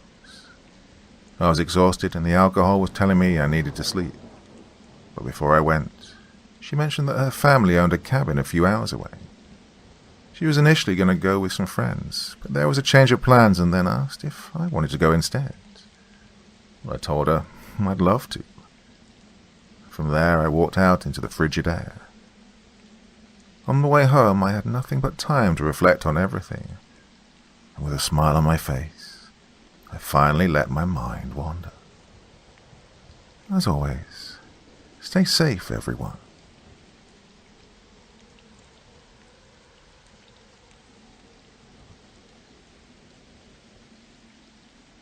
I investigate disturbing cases. Here are my stories. Episode 5. Voices from Nature. There are few careers with the same considerations as police work. Not only are we in a position to make life-changing choices, but we also have to live with the consequences of those choices forever. It's not something a lot of people can handle. Time and again, we've seen what happens when people who clearly aren't prepared are forced to navigate these intense situations, and it ends in tragedy. You must come to grips with the fact that you'll make decisions that'll stick with you forever, and that those intense decisions add up, sometimes quickly. As the years go on, you have to determine when enough's enough. But it's not just the choices you make for others that matter. The ones you make for yourself can be just as impactful. Detective Joss and I were sitting across from the chief in his office. The two of us being together had become commonplace over the past few months. In retrospect, despite us being his most trusted officers, it was probably still bizarre for him to see us getting along. After the events involving the hammerhead creatures, Joss and I got to know each other on a human level, and from there our connection took off. Looking back, it's interesting how trauma brings people together. "So," the chief began, "you two are going to be gone for the week, yeah?" "Yep," Joss responded. Up north at the cabin, just like we talked about. He eyed us for a moment, chewing his toothpick. While leaning back in his chair, he turned to me. Smith, do you know of the family that went missing up in the woods your cabin is located in? A typical nuclear family, taking the grandparents out for a camping weekend. Well, his question caught me off guard. No, I don't believe I've heard of that specifically, but I'm sure a lot of people go missing in the woods every year, don't they? He nodded. They do. This specific family is intriguing, though. See, they knew the woods. Father's a former ranger. Mother's a wildlife biologist. Grandparents had backgrounds in botany. Hell, even the kids were involved in the scouts. If anyone would have survived a camping trip gone awry, it'd have been them. Well, at any rate, the number of people who've been disappearing up there has been more than alarming. Turning to Joss, he asked, Joss, you know Sheriff Gadil Cartenia, right? Yes, sir, she replied. One of the best sheriffs I've been around. Indeed he is, the chief said. As luck would have it, he has jurisdiction over where your cabin's located. I thought it might help him out if you did a little digging while you two were up there. Well, not a full-blown investigation, of course. Maybe ask questions where you can and report back any abnormal findings. Well, I tried my best not to show it, but I was getting incredibly frustrated with the chief. Here we were, about to go on vacation to get away from the insanity of police work and monsters, and yet he wanted us to use our free time for more investigations. Wait, I interjected. With all due respect, if it's Sheriff Cartenia's jurisdiction, then it's his business, isn't it? Not only do we have no authority in the area, but it's literally not our job to solve their issues. His own people should be looking into this. If it's a massive concern, why not just shut down the park? I couldn't tell if the look on the chief's face was one of annoyance or respect regarding my challenge. He took out his toothpick and made a motion as if he was blowing out non-existent smoke. It's impossible to seal off hundreds of square miles of land. People will find their way into the woods regardless. I understand where you're coming from, though, Smith, but trust me, Sheriff Cartenia has handled the disappearances as best as possible. His people still doing regular patrols and exhausting every lead. I know it's not your job, and you aren't required to do this, but he figured some eyes and ears from outside might help. And I would appreciate the cooperation. I would have told him that we'd rather enjoy the break, but Joss got out in front of me and promised that we'd ask a couple of questions to the locals and keep an eye out. Well, after leaving the office, I informed her that I wasn't too pleased with how that had gone down. Joss apologized and said that we'd keep the police work to a minimum. Well, as much as she wanted to please the chief, she also wanted to enjoy the time we had. She made the promise that this minor inconvenience wouldn't get in the way of that. Reluctantly, I decided to go along with it. Well, a week passed and we were finally on our way. The car ride up north might have been one of the best parts of the trip. My worries about how our vacation would turn into work melted away when we were deep in conversation, laughter, and rapping along to Odyssey and Tupac. After about 4 or 5 hours of driving, she pulled into a diner in some small town. As soon as we walked in, it was evident that we stuck out. Every pair of eyes in the restaurant turned to us. I tried to give a friendly wave to a family sitting across from us, but they simply gave me a nasty look and turned back to their food. Slightly offended, I figured it was best to ultimately try and ignore it. Luckily, we didn't get hassled much as we ate, paid, and then walked out. Well, that is until we caught a man in an apron admiring our car. "Hey," I yelled from across the parking lot. "Something interesting about that to you?" The man turned around and gave a warm smile. On his apron had the name of the diner on the front, and his name tag read, Ariel Attias, head chef. "Oh, hey guys," he said kindly while walking over to us. He extended his hand and I cautiously shook it. "A little casual for someone casing our car," Joss said, crossing her arms. He looked at the car momentarily before looking back at us and waving it off. "I swear, it's nothing. It's just a really nice ride. We don't see too many cars that look like that out here, so while on a break, I just wanted to take a closer look. In fact, neither of you really look like you're from around here. Take it you're visiting?" "Uh-huh," I replied. "Look, This is some ploy to slash our tires and take us off to some burrasca in the middle of the mountains where you have a bunch of other people tied up. I just want to let you know we carry guns. He laughed at my scenario. I'm not quite sure what a burrasca is, but you have quite the imagination. Honestly, being from up north, I'm not really for violence. I try and bring that Canadian friendliness to my restaurant here. And your patrons? Joss asked. They don't seem too friendly. Well, Ariel shrugged. Yeah, it's not that they're not friendly. Well, we've been having a lot of issues as of late. People used to say how much they loved our food and talking to the townspeople. They'd always come back on their way out of town. Hasn't happened a single time this year. I think now when new people come in, there's just a bit of morbid curiosity, I guess you could say. I've heard about those disappearances, I replied. You know anything about them? He shook his head. Sorry, honestly, I wish I did. Everyone in town is genuinely afraid to even step foot in the woods. Oh, we've come up with this saying. The trees watch you, so take that as you will. He laughed nervously. Anyway, I'm just rambling. Just hoping you guys stay safe out there. And with that, he walked back inside the diner. Well, as ominous as the parting message was, it provided little insight. Still, when I looked over at Joss, I could see she was lost in thought, much in the same way I was whenever I got a new case. I asked if she was okay, and she insisted she was fine. Not wanting to dwell too much on the encounter, we made our move to leave. As soon as we got in the car, a text message popped onto my phone.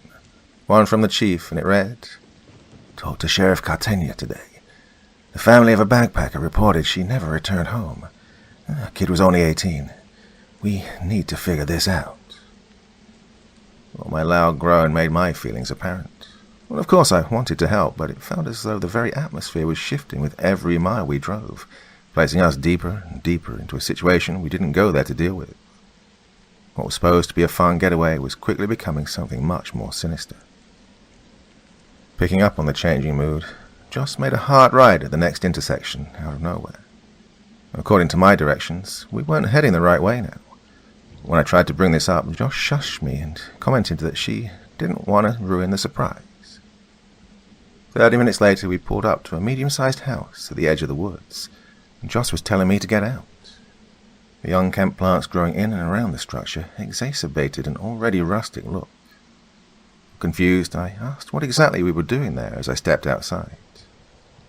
She met me on my side of the car, and with a giant smile on her face said, We're going to get drunk and hear some fun stories.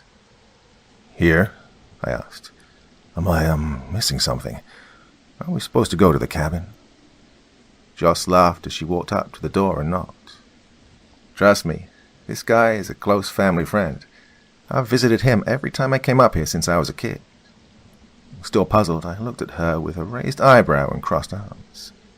Well, I mean, I'm up for it, but it seems a little out of the blue, doesn't it? Before answering my question, she knocked again at the door. Sure, but Mr. Oak is a really fun guy. He tells fantastic stories. And since he's a former bartender, he makes the best drinks. Well, I thought we could stay here, make a few drinks, and have some fun. Maybe get back on the road tomorrow since we've been driving all day. Well, that's if he opens up this century, I quipped. A brief look of concern was her response to my statement. When she went to knock again, the door creaked open before her knuckles could even touch the wood. Well, the person on the other side certainly wasn't the older man Joss had described. The woman looking back at us seemed to be in her mid-20s.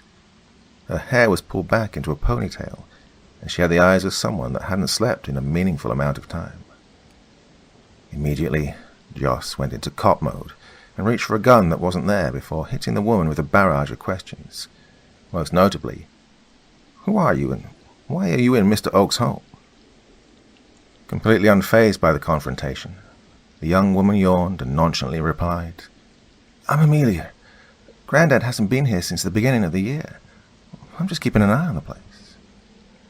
Realizing she was merely a relative, Joss allowed her body to relax. But something in her tone insinuated that she still didn't trust this supposed granddaughter. Oh, she said, bringing her hands to her hips. Sorry to scare you. I'm a family friend. I wasn't aware Mr. Oak had gone. Well, you said, what, since the beginning of the year? Do you know when exactly he left? Amelia thought for a moment and gave a half-hearted, February. Couldn't have been much later than that. He left a note saying he was going to do a lot of traveling. Joss considered this for a moment and motioned for me to come towards them. Interesting. Do you know where your grandfather is now? She shook her head. No, he hasn't returned since he left, but I'm sure he's fine just like everyone else. Well, that statement caught my attention. Wait, just like everyone else? Who exactly is everyone else? Well, her entire demeanor shifted after my question. Her eyes immediately darted to the woods behind us. A nervous smile grew on her face, and the inflection of her voice signified mild discomfort. Oh, I just meant like in general. Granddad's a tough guy. He told me he was doing well a couple of days ago. I wanted to press further, but Joss stopped me before I could ask any more questions and interjected with, Oh, my mistake then. Sorry to bother you. We'll be on our way. Without another word, we left. The hastiness of the exit had me in shock. Here we had a direct connection to the disappearances, one that maybe could have led us to some exciting information, and yet the hard-ass of all hard-asses wanted to just drop it. The ride from the Oak home to the cabin was roughly another couple of hours, and half the time I tried to get a reason as to why she didn't press it, but she wouldn't budge. When we arrived, I meant to push the point more, but my immediate attention was stolen by the beauty of the nature surrounding us. The lush green forests, rolling hills, and endless wilderness were breathtaking. The cabin itself had a very modern look to it. It was large enough to house a family, but cozy enough to not be overwhelmed by the space. A small lake sat next to it, and a fire pit was a brief walk away. This is beautiful, I stated. All this to ourselves? Joss nodded. Yep, just us, nature, and whatever horrible monstrosities have taken visitors. Well, we don't know there are monstrosities. The fact is that this forest is enormous. Pretty easy for people to get lost. I also wouldn't rule out the possibility of some rogue predator that realized it's easier to hunt people than deer. She shrugged and went to sit on the bed. Well, I hope you're right. Just seems like a lot of strange occurrences have happened since we got here. In the years I've been doing this, that usually means something. Well, isn't that why you told the chief you'd look into it? The way her demeanor shifted indicated that my question was taken in a way that I didn't intend. Don't do that, she snapped. All I wanted was for us to be out here together. Appeasing the chief just seemed like the quickest way for that to happen. Plus, at the end of the day, I still feel at least a slight obligation to do my job. Well, I threw my hands up and explained that I in no way meant to offend. It just seemed as though she really wanted to take on the challenge of figuring things out. And that was a trait that I admired. A loud exhale escaped her. Just apologized for being so quick to anger. She explained how stressful it was to balance her allegiance to her work and her genuine desire to make progress with me in her personal life. Well, it's a feeling I could relate to. I assured her that how she was going about it was fine. I wanted to spend time with her too, and we agreed to handle things as they come. Of course, we'd do our best to enjoy the beautiful environment, but if something strange came our way, then we'd be ready for that too. We spent the rest of the day exploring the woods around us, telling stories over a campfire, and then retiring for the night.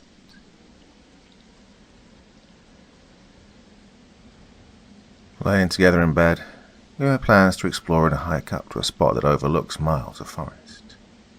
Well, ideally, we'd stay up there, come back, make some food, do some target practice with the gun she had there, and then wind down by the lake.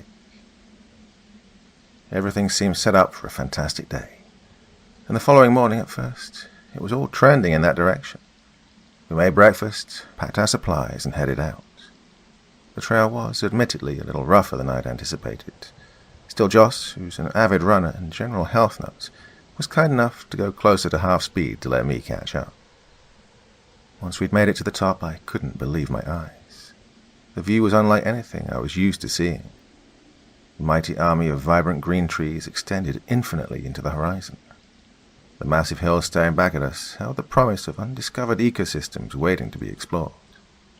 The nearby lake gleamed as the rays from the sun made the surface appear as though thousands of crystals were occupying it. It was absolute paradise. And to top it all off was being there with Joss. The look in her eyes showed a deep appreciation for what we had the privilege to observe. For so long it felt like much of my time was dedicated to seeing either the worst of humanity or the worst of the paranormal. With each passing case, I could feel my stress heightening and my sanity slipping. But for the first time in a long time, the world felt right. It felt peaceful. After an hour or so, hunger eventually pushed us to make our way back to the cabin. I couldn't pinpoint what or why, but something told me that that peaceful moment would be our last on this trip. I didn't want to freak out Joss, so I kept quiet out of hope that I was simply being paranoid. But as we rounded the final turn off the trail that put the cabin in view, my fears were confirmed. A woman was on the porch, in the fetal position. Instinctively, I pulled my pocket knife, and Joss mirrored the action. Creeping out slowly towards the person, I shouted, "Hey, this is private property. You need to identify yourself." The woman on the porch looked up at us, and I immediately recognized her. "Amelia!" Joss shouted in disbelief. "Oh my God, what on earth are you doing here? How are you here?" Before I could stop her, she'd already rushed over to the young girl and began helping her inside. Now, don't get me wrong, I understood why Josh was so gung-ho to help the granddaughter of a childhood friend, but this was clearly very off. By the time I caught up, Amelia was wrapped up in a blanket on the couch and crying her eyes out. I tried to get Amelia to explain what had happened and how she'd ended up at the cabin, but she wasn't making any sense. She went on some tangent about being led there, before having a full-blown panic attack. She needed time to calm down, so Joss and I decided that it'd be best for us to walk down by the lake to give her some space.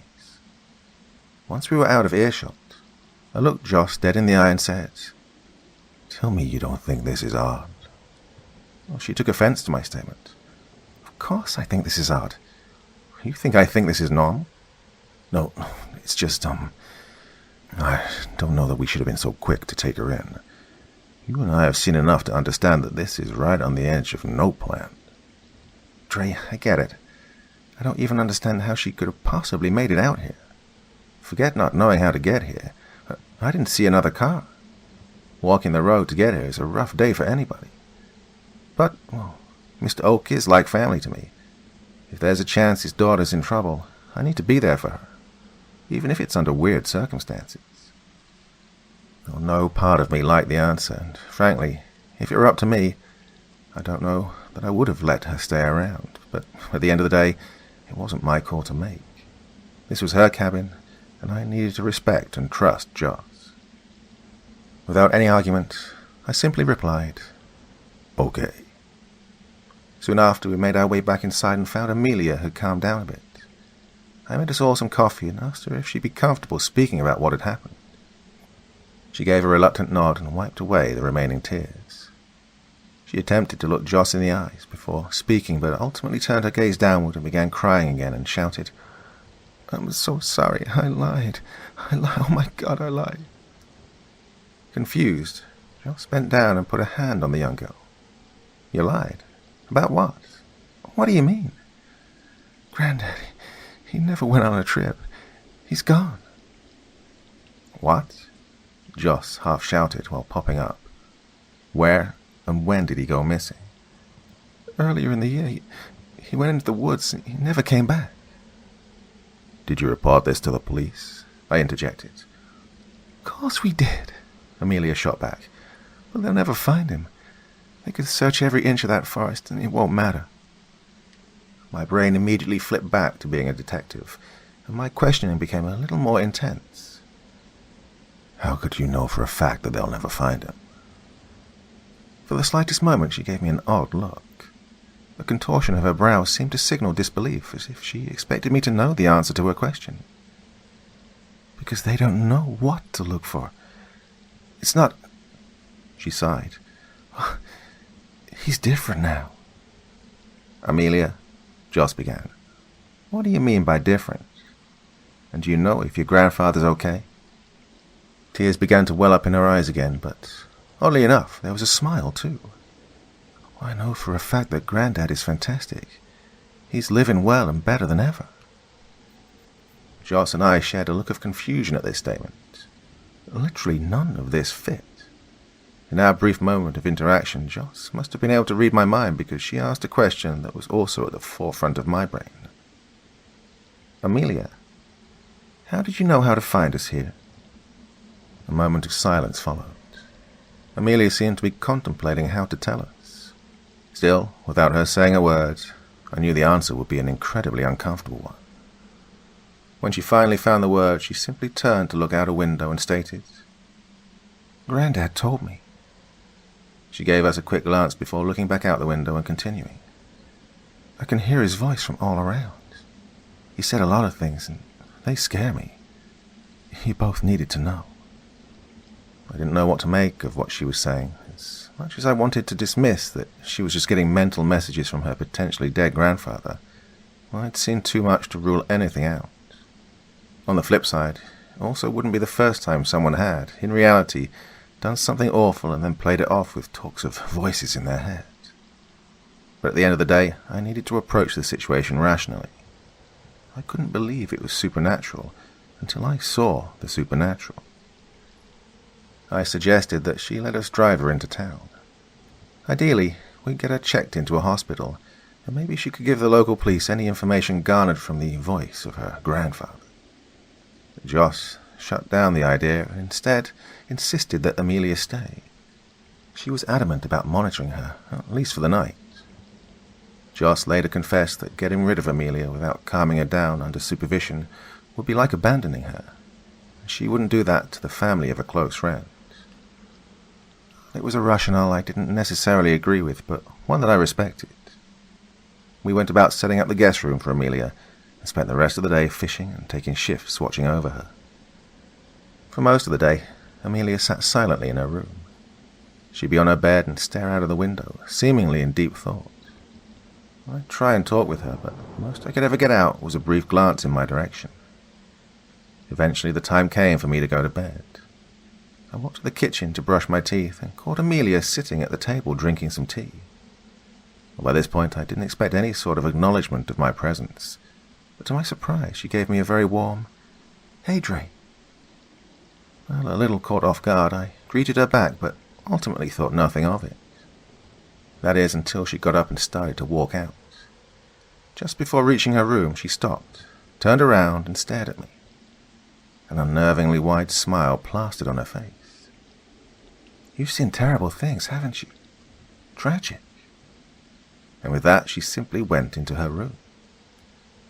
Well, I sat in silence for some time, just thinking. Was Amelia referring to the paranormal? The murders I've investigated in my career? Or was it something more personal? I hadn't known this girl for more than 48 hours. How could she be aware of anything? Either way, her statement rattled me. Joss asked what had taken me so long. I couldn't bring myself to tell her. Maybe that was a poor choice, I don't know. Well, at a certain point, you just want to be done with the weirdness and move on.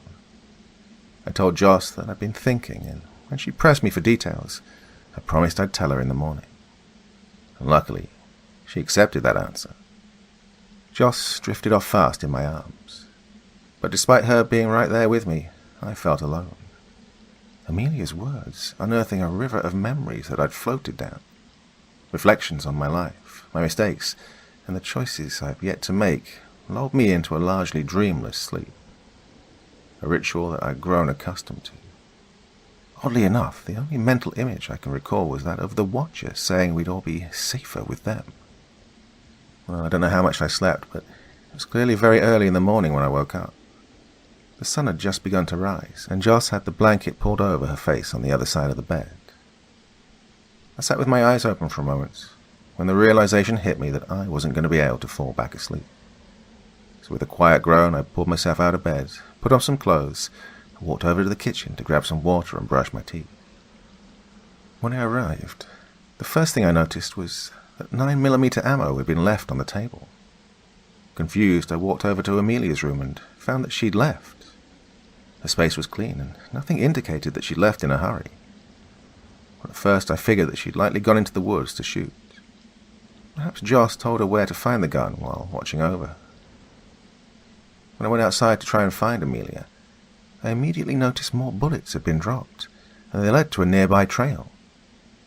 As I walked to the trailhead, I heard a gunshot coming from that same direction. Well, I figured I'd follow the trail and hopefully meet up with her at some point. But not too long after I'd started walking, I heard an eerily familiar voice call out to me from deep in the forest. A voice so familiar, in fact, that it froze me in place. I dared not move from my spot in hopes it would call out again. Tears began to make their way down my face. I knew that it was probably some fucked up trick being played on me, but I didn't care. The moment I recognized that it was my son's voice calling out to me, my baby boy calling for his father, I sprinted off towards it. I'd seen so much in my time investigating the paranormal that I suppose a small piece of me hoped that somehow, some way, something had brought him back. Even if there was a 1% chance, I had to take it. So I ran and ran, my boy guiding me towards his location. I called out to him. He needed to know that his father was finally going to be there for him. I had no idea where I was headed, and I didn't care. I just kept going until I physically couldn't do so any longer. But ultimately my efforts had brought me no closer to him. Instead, I found myself in a grave situation. I'd blindly run off trail into the woods, and now I was surrounded by nothing but trees. Oh, how could I be so stupid? I thought to myself. The voice had seemed so real. The only thing it led me to was getting lost. It was the first time I had to consider whether or not I was indeed going mad. That consideration grew stronger when I saw what appeared to be a face embedded into the wood of a tree just to my right. Whoever it was seemed to be in anguish, their face seemingly twisted by unbearable pain. Now, one would assume this was a case of face pareidolia, the phenomenon where humans interpret random patterns as faces. But if it was just a random pattern, it was a convincing one. It was as if the bark itself had instantly grown around this person, capturing a snapshot of their suffering. When I walked over to inspect the tree behind it, it was the same scene. Another person experiencing great pain frozen into the wood. The third tree mirrored that, then a fourth. Soon I realized that I was surrounded by an army of petrified faces.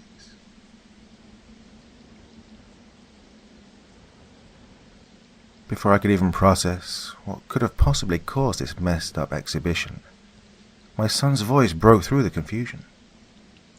It didn't take long to find the source.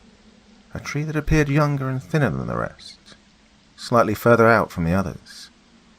At its base was the face of a young boy. It looked like he'd been crying. I went to wipe the frozen tears from his face and kiss his forehead. A small smile crept across my face, and I hugged the tree. It had been far, far too long since I'd seen my son's face. "Don't cry, Dad. You're finally here," he said to me. I suppose I didn't notice my tears and quickly wiped them away as I tried to ask how he'd ended up there. "It was dark," he explained. "After that day, it was really dark, but one day I felt light, growth, and pain, and then just light again." I wanted to talk more, ask how I could help, what I could do. But before I got the chance, something else came through. "My love, it's been so long," she said in her beautifully sweet voice. "Alia," I shouted back. How are you both?" "Alive," she said softly with a laugh. "It wasn't thanks to you, you cowardly bastard." "What?" I asked in disbelief. "No, this isn't. This can't be." "Oh, but it is." Her tone became much darker. "You left your wife and son to die, my love. I told you I wanted you to find new work. I told you putting people in prison would make enemies. I told you, and now..." She was leading me to finish her sentence, but I couldn't. No, I mumbled under my breath. There's no way. I stood up, shouting. You're not them. You're some kind of apparition, a fucking lie. A new voice emerged from the tree, one I didn't recognize. The voice was deep and monotone. A lie? No, Smith. We are truth. We are life. The curtain had finally dropped. Something sinister had been imitating my family, and I was furious.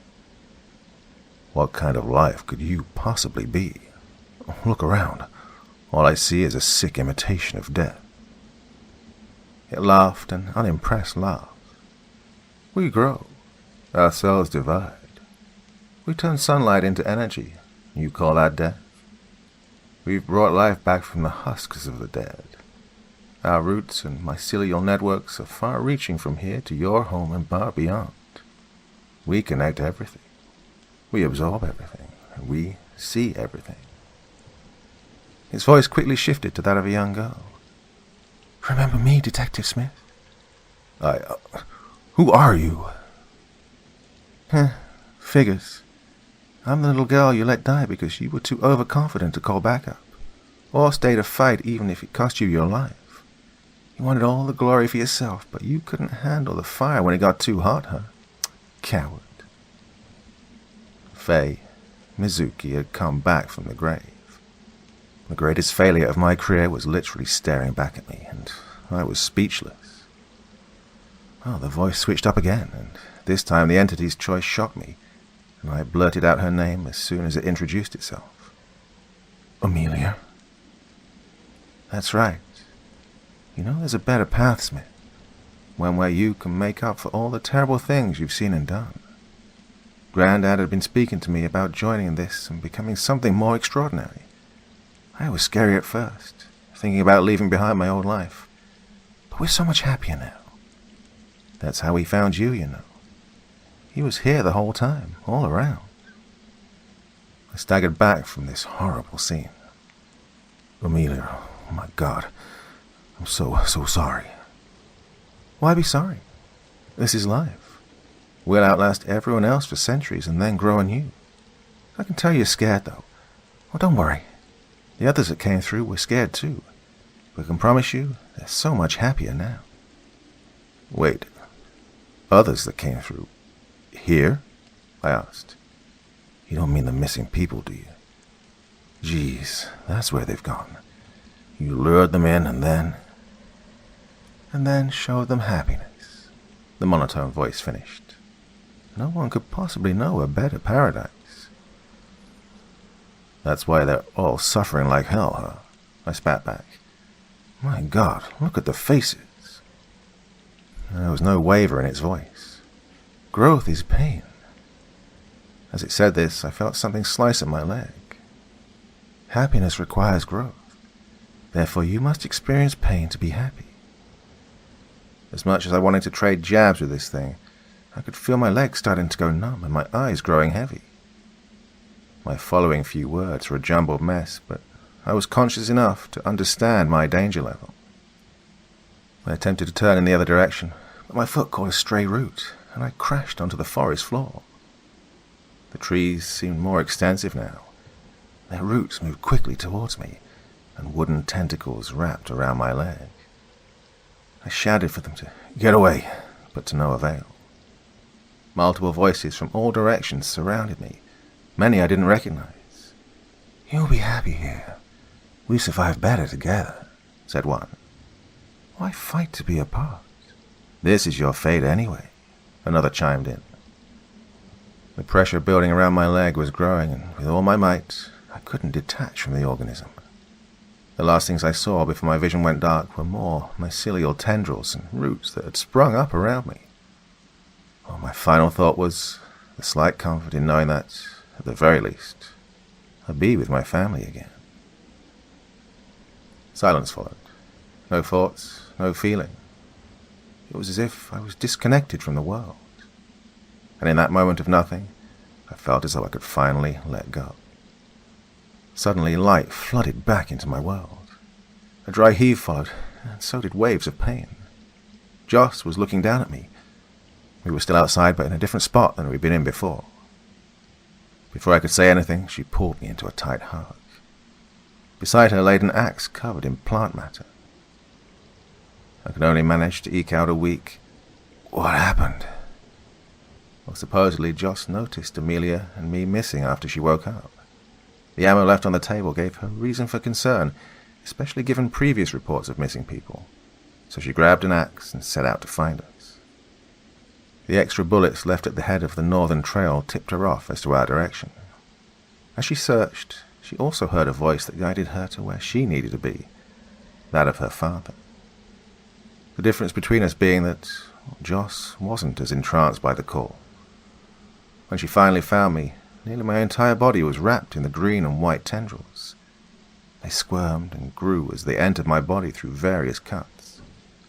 Apparently it took her at least half an hour to completely cut me out. The thing I couldn't understand is how she was able to ignore the entity. Surely it wouldn't just let her take me. And, as expected, it didn't. The dead voices of her past whispered sweet nothings of eternal life, happiness, and infinite growth. Even Amelia had taken a shot at convincing Joss to move on to the next life, as she'd done at the end of a bullet. For every mycelia and root she cut, it tried reconnecting with her, so she had to keep a constant offense to keep from joining the literal legion of the dead. When I was finally free enough, she dragged me just far enough to get away from whatever the hell that entity was. I didn't know what to say. What could I say? After hearing her story, I just sat contemplating what had taken place. For all the things I've seen and fought against, I'd been bruised, scared, slammed, but never once had anything gotten into my head like that. Never once had something made me break down mentally. Joss stayed with me the whole time as I gathered my thoughts until finally I said the magic words, "Let's go home." Packing up was quick, and we rode silently back. When we finally arrived at my place, I didn't say anything as I got out of the car. A simple kiss on the forehead was our only means of communication. And it stayed that way for the rest of the week. I spent all my time at home, just thinking. When I was finally due back at work, I wore my best suit, showed up exactly on time, and went straight to the chief's office to place my badge and gun on his desk with my official resignation letter. "I'm done," I said to him. He eyeballed the items for a moment. Then he looked up at me, leaned back in his chair, and gave a very matter-of-fact, "About time." Well, his blasé attitude infuriated me. I'd been to hell and back for him many times over. And when it was over, that's all I got. It was goddamn insulting. "What the hell does that mean?" I half shouted. "No thanks. No trying to convince me to stay. Just an apathetic comment." He leaned forward, calmly picked up my resignation letter, and neatly placed it in his inbox sitting on his desk. "Smith, do you remember how many days off of work you took after your family's passing?" No, I don't remember." "But what does that have to do with—" "None," he interjected. "Not a single day off. Sure, homicide was challenging, but damn it if you didn't try. Your work never suffered. You never complained. Smith, your ability to deal with adversity is far beyond what most people are capable of. And I needed that. I needed you. To go through what you've gone through and still see things through to the end is remarkable. Hell, if 99% of people knew this was part of the job, they'd never join the force in the first place." His speech wasn't making me any happier. "So you use my trauma to your advantage, and that's good?" "Not at all." He took a moment to open his drawer and pull out his cigar, place it in his mouth, and light it in one smooth movement. "I know I'm not supposed to be smoking in here, but what the hell? I'm not a heartless bastard. The human side of me doesn't want anybody to deal with this shit, especially not someone that's seen so much. Part of me wished that you quit, but—" He stopped to exhale and take another puff. "At the same time, some things are necessary. Someone had to deal with this stuff. I want you to do the right thing, Smith." "Well, I want to do the right thing, Smith, and you were the perfect guy to help me with that. It's so much bigger than my feelings or yours. Oh, judge me however you want for that. It's going to be tough to replace you, but that part of me, the human element of me, is so happy to see you go. So yes, it is about damn time. His words impacted me more than I thought they would. I stood there, not knowing what to say. Ultimately, I opted for silence. I needed time to process this, all of this. I gave him a simple nod of understanding, and from there, I walked out and never returned. In the following months and years, I did my best to return to a normal life. Well, as I'm sitting here writing this, Joss, or Evelyn, I should say, is talking to a few of our friends about our upcoming baby shower. Officer Ryan is most excited about it. He's insistent that our kids will be best friends. Writing these stories has given me so much perspective on these events. Retelling them and reading the feedback has meant so much, and I thank you all for that. Well, I'm at a place where I've realized the truth is the most significant contribution I can give to people. It feels so good to be able to share that.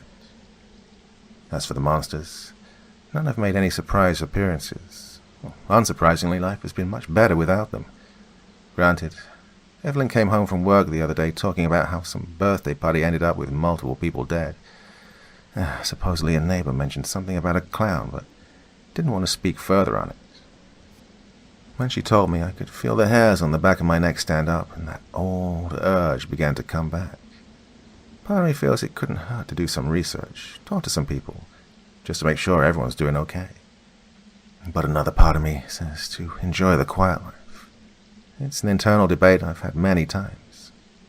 Office work doesn't quite satisfy that itch. Maybe it doesn't need to. Perhaps I can finally be satisfied with just being happy.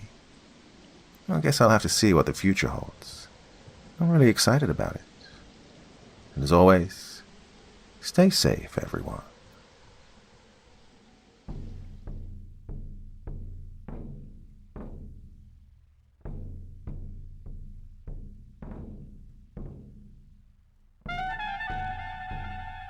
And so once again, we reach the end of tonight's podcast. My thanks as always to the authors of those wonderful stories, and to you for taking the time to listen. Now, I'd ask one small favor of you. Wherever you get your podcast from, please write a few nice words and leave a 5-star review, as it really helps the podcast. That's it for this week, but I'll be back again same time, same place, and I do so hope you'll join me once more. Until next time, sweet dreams and bye-bye.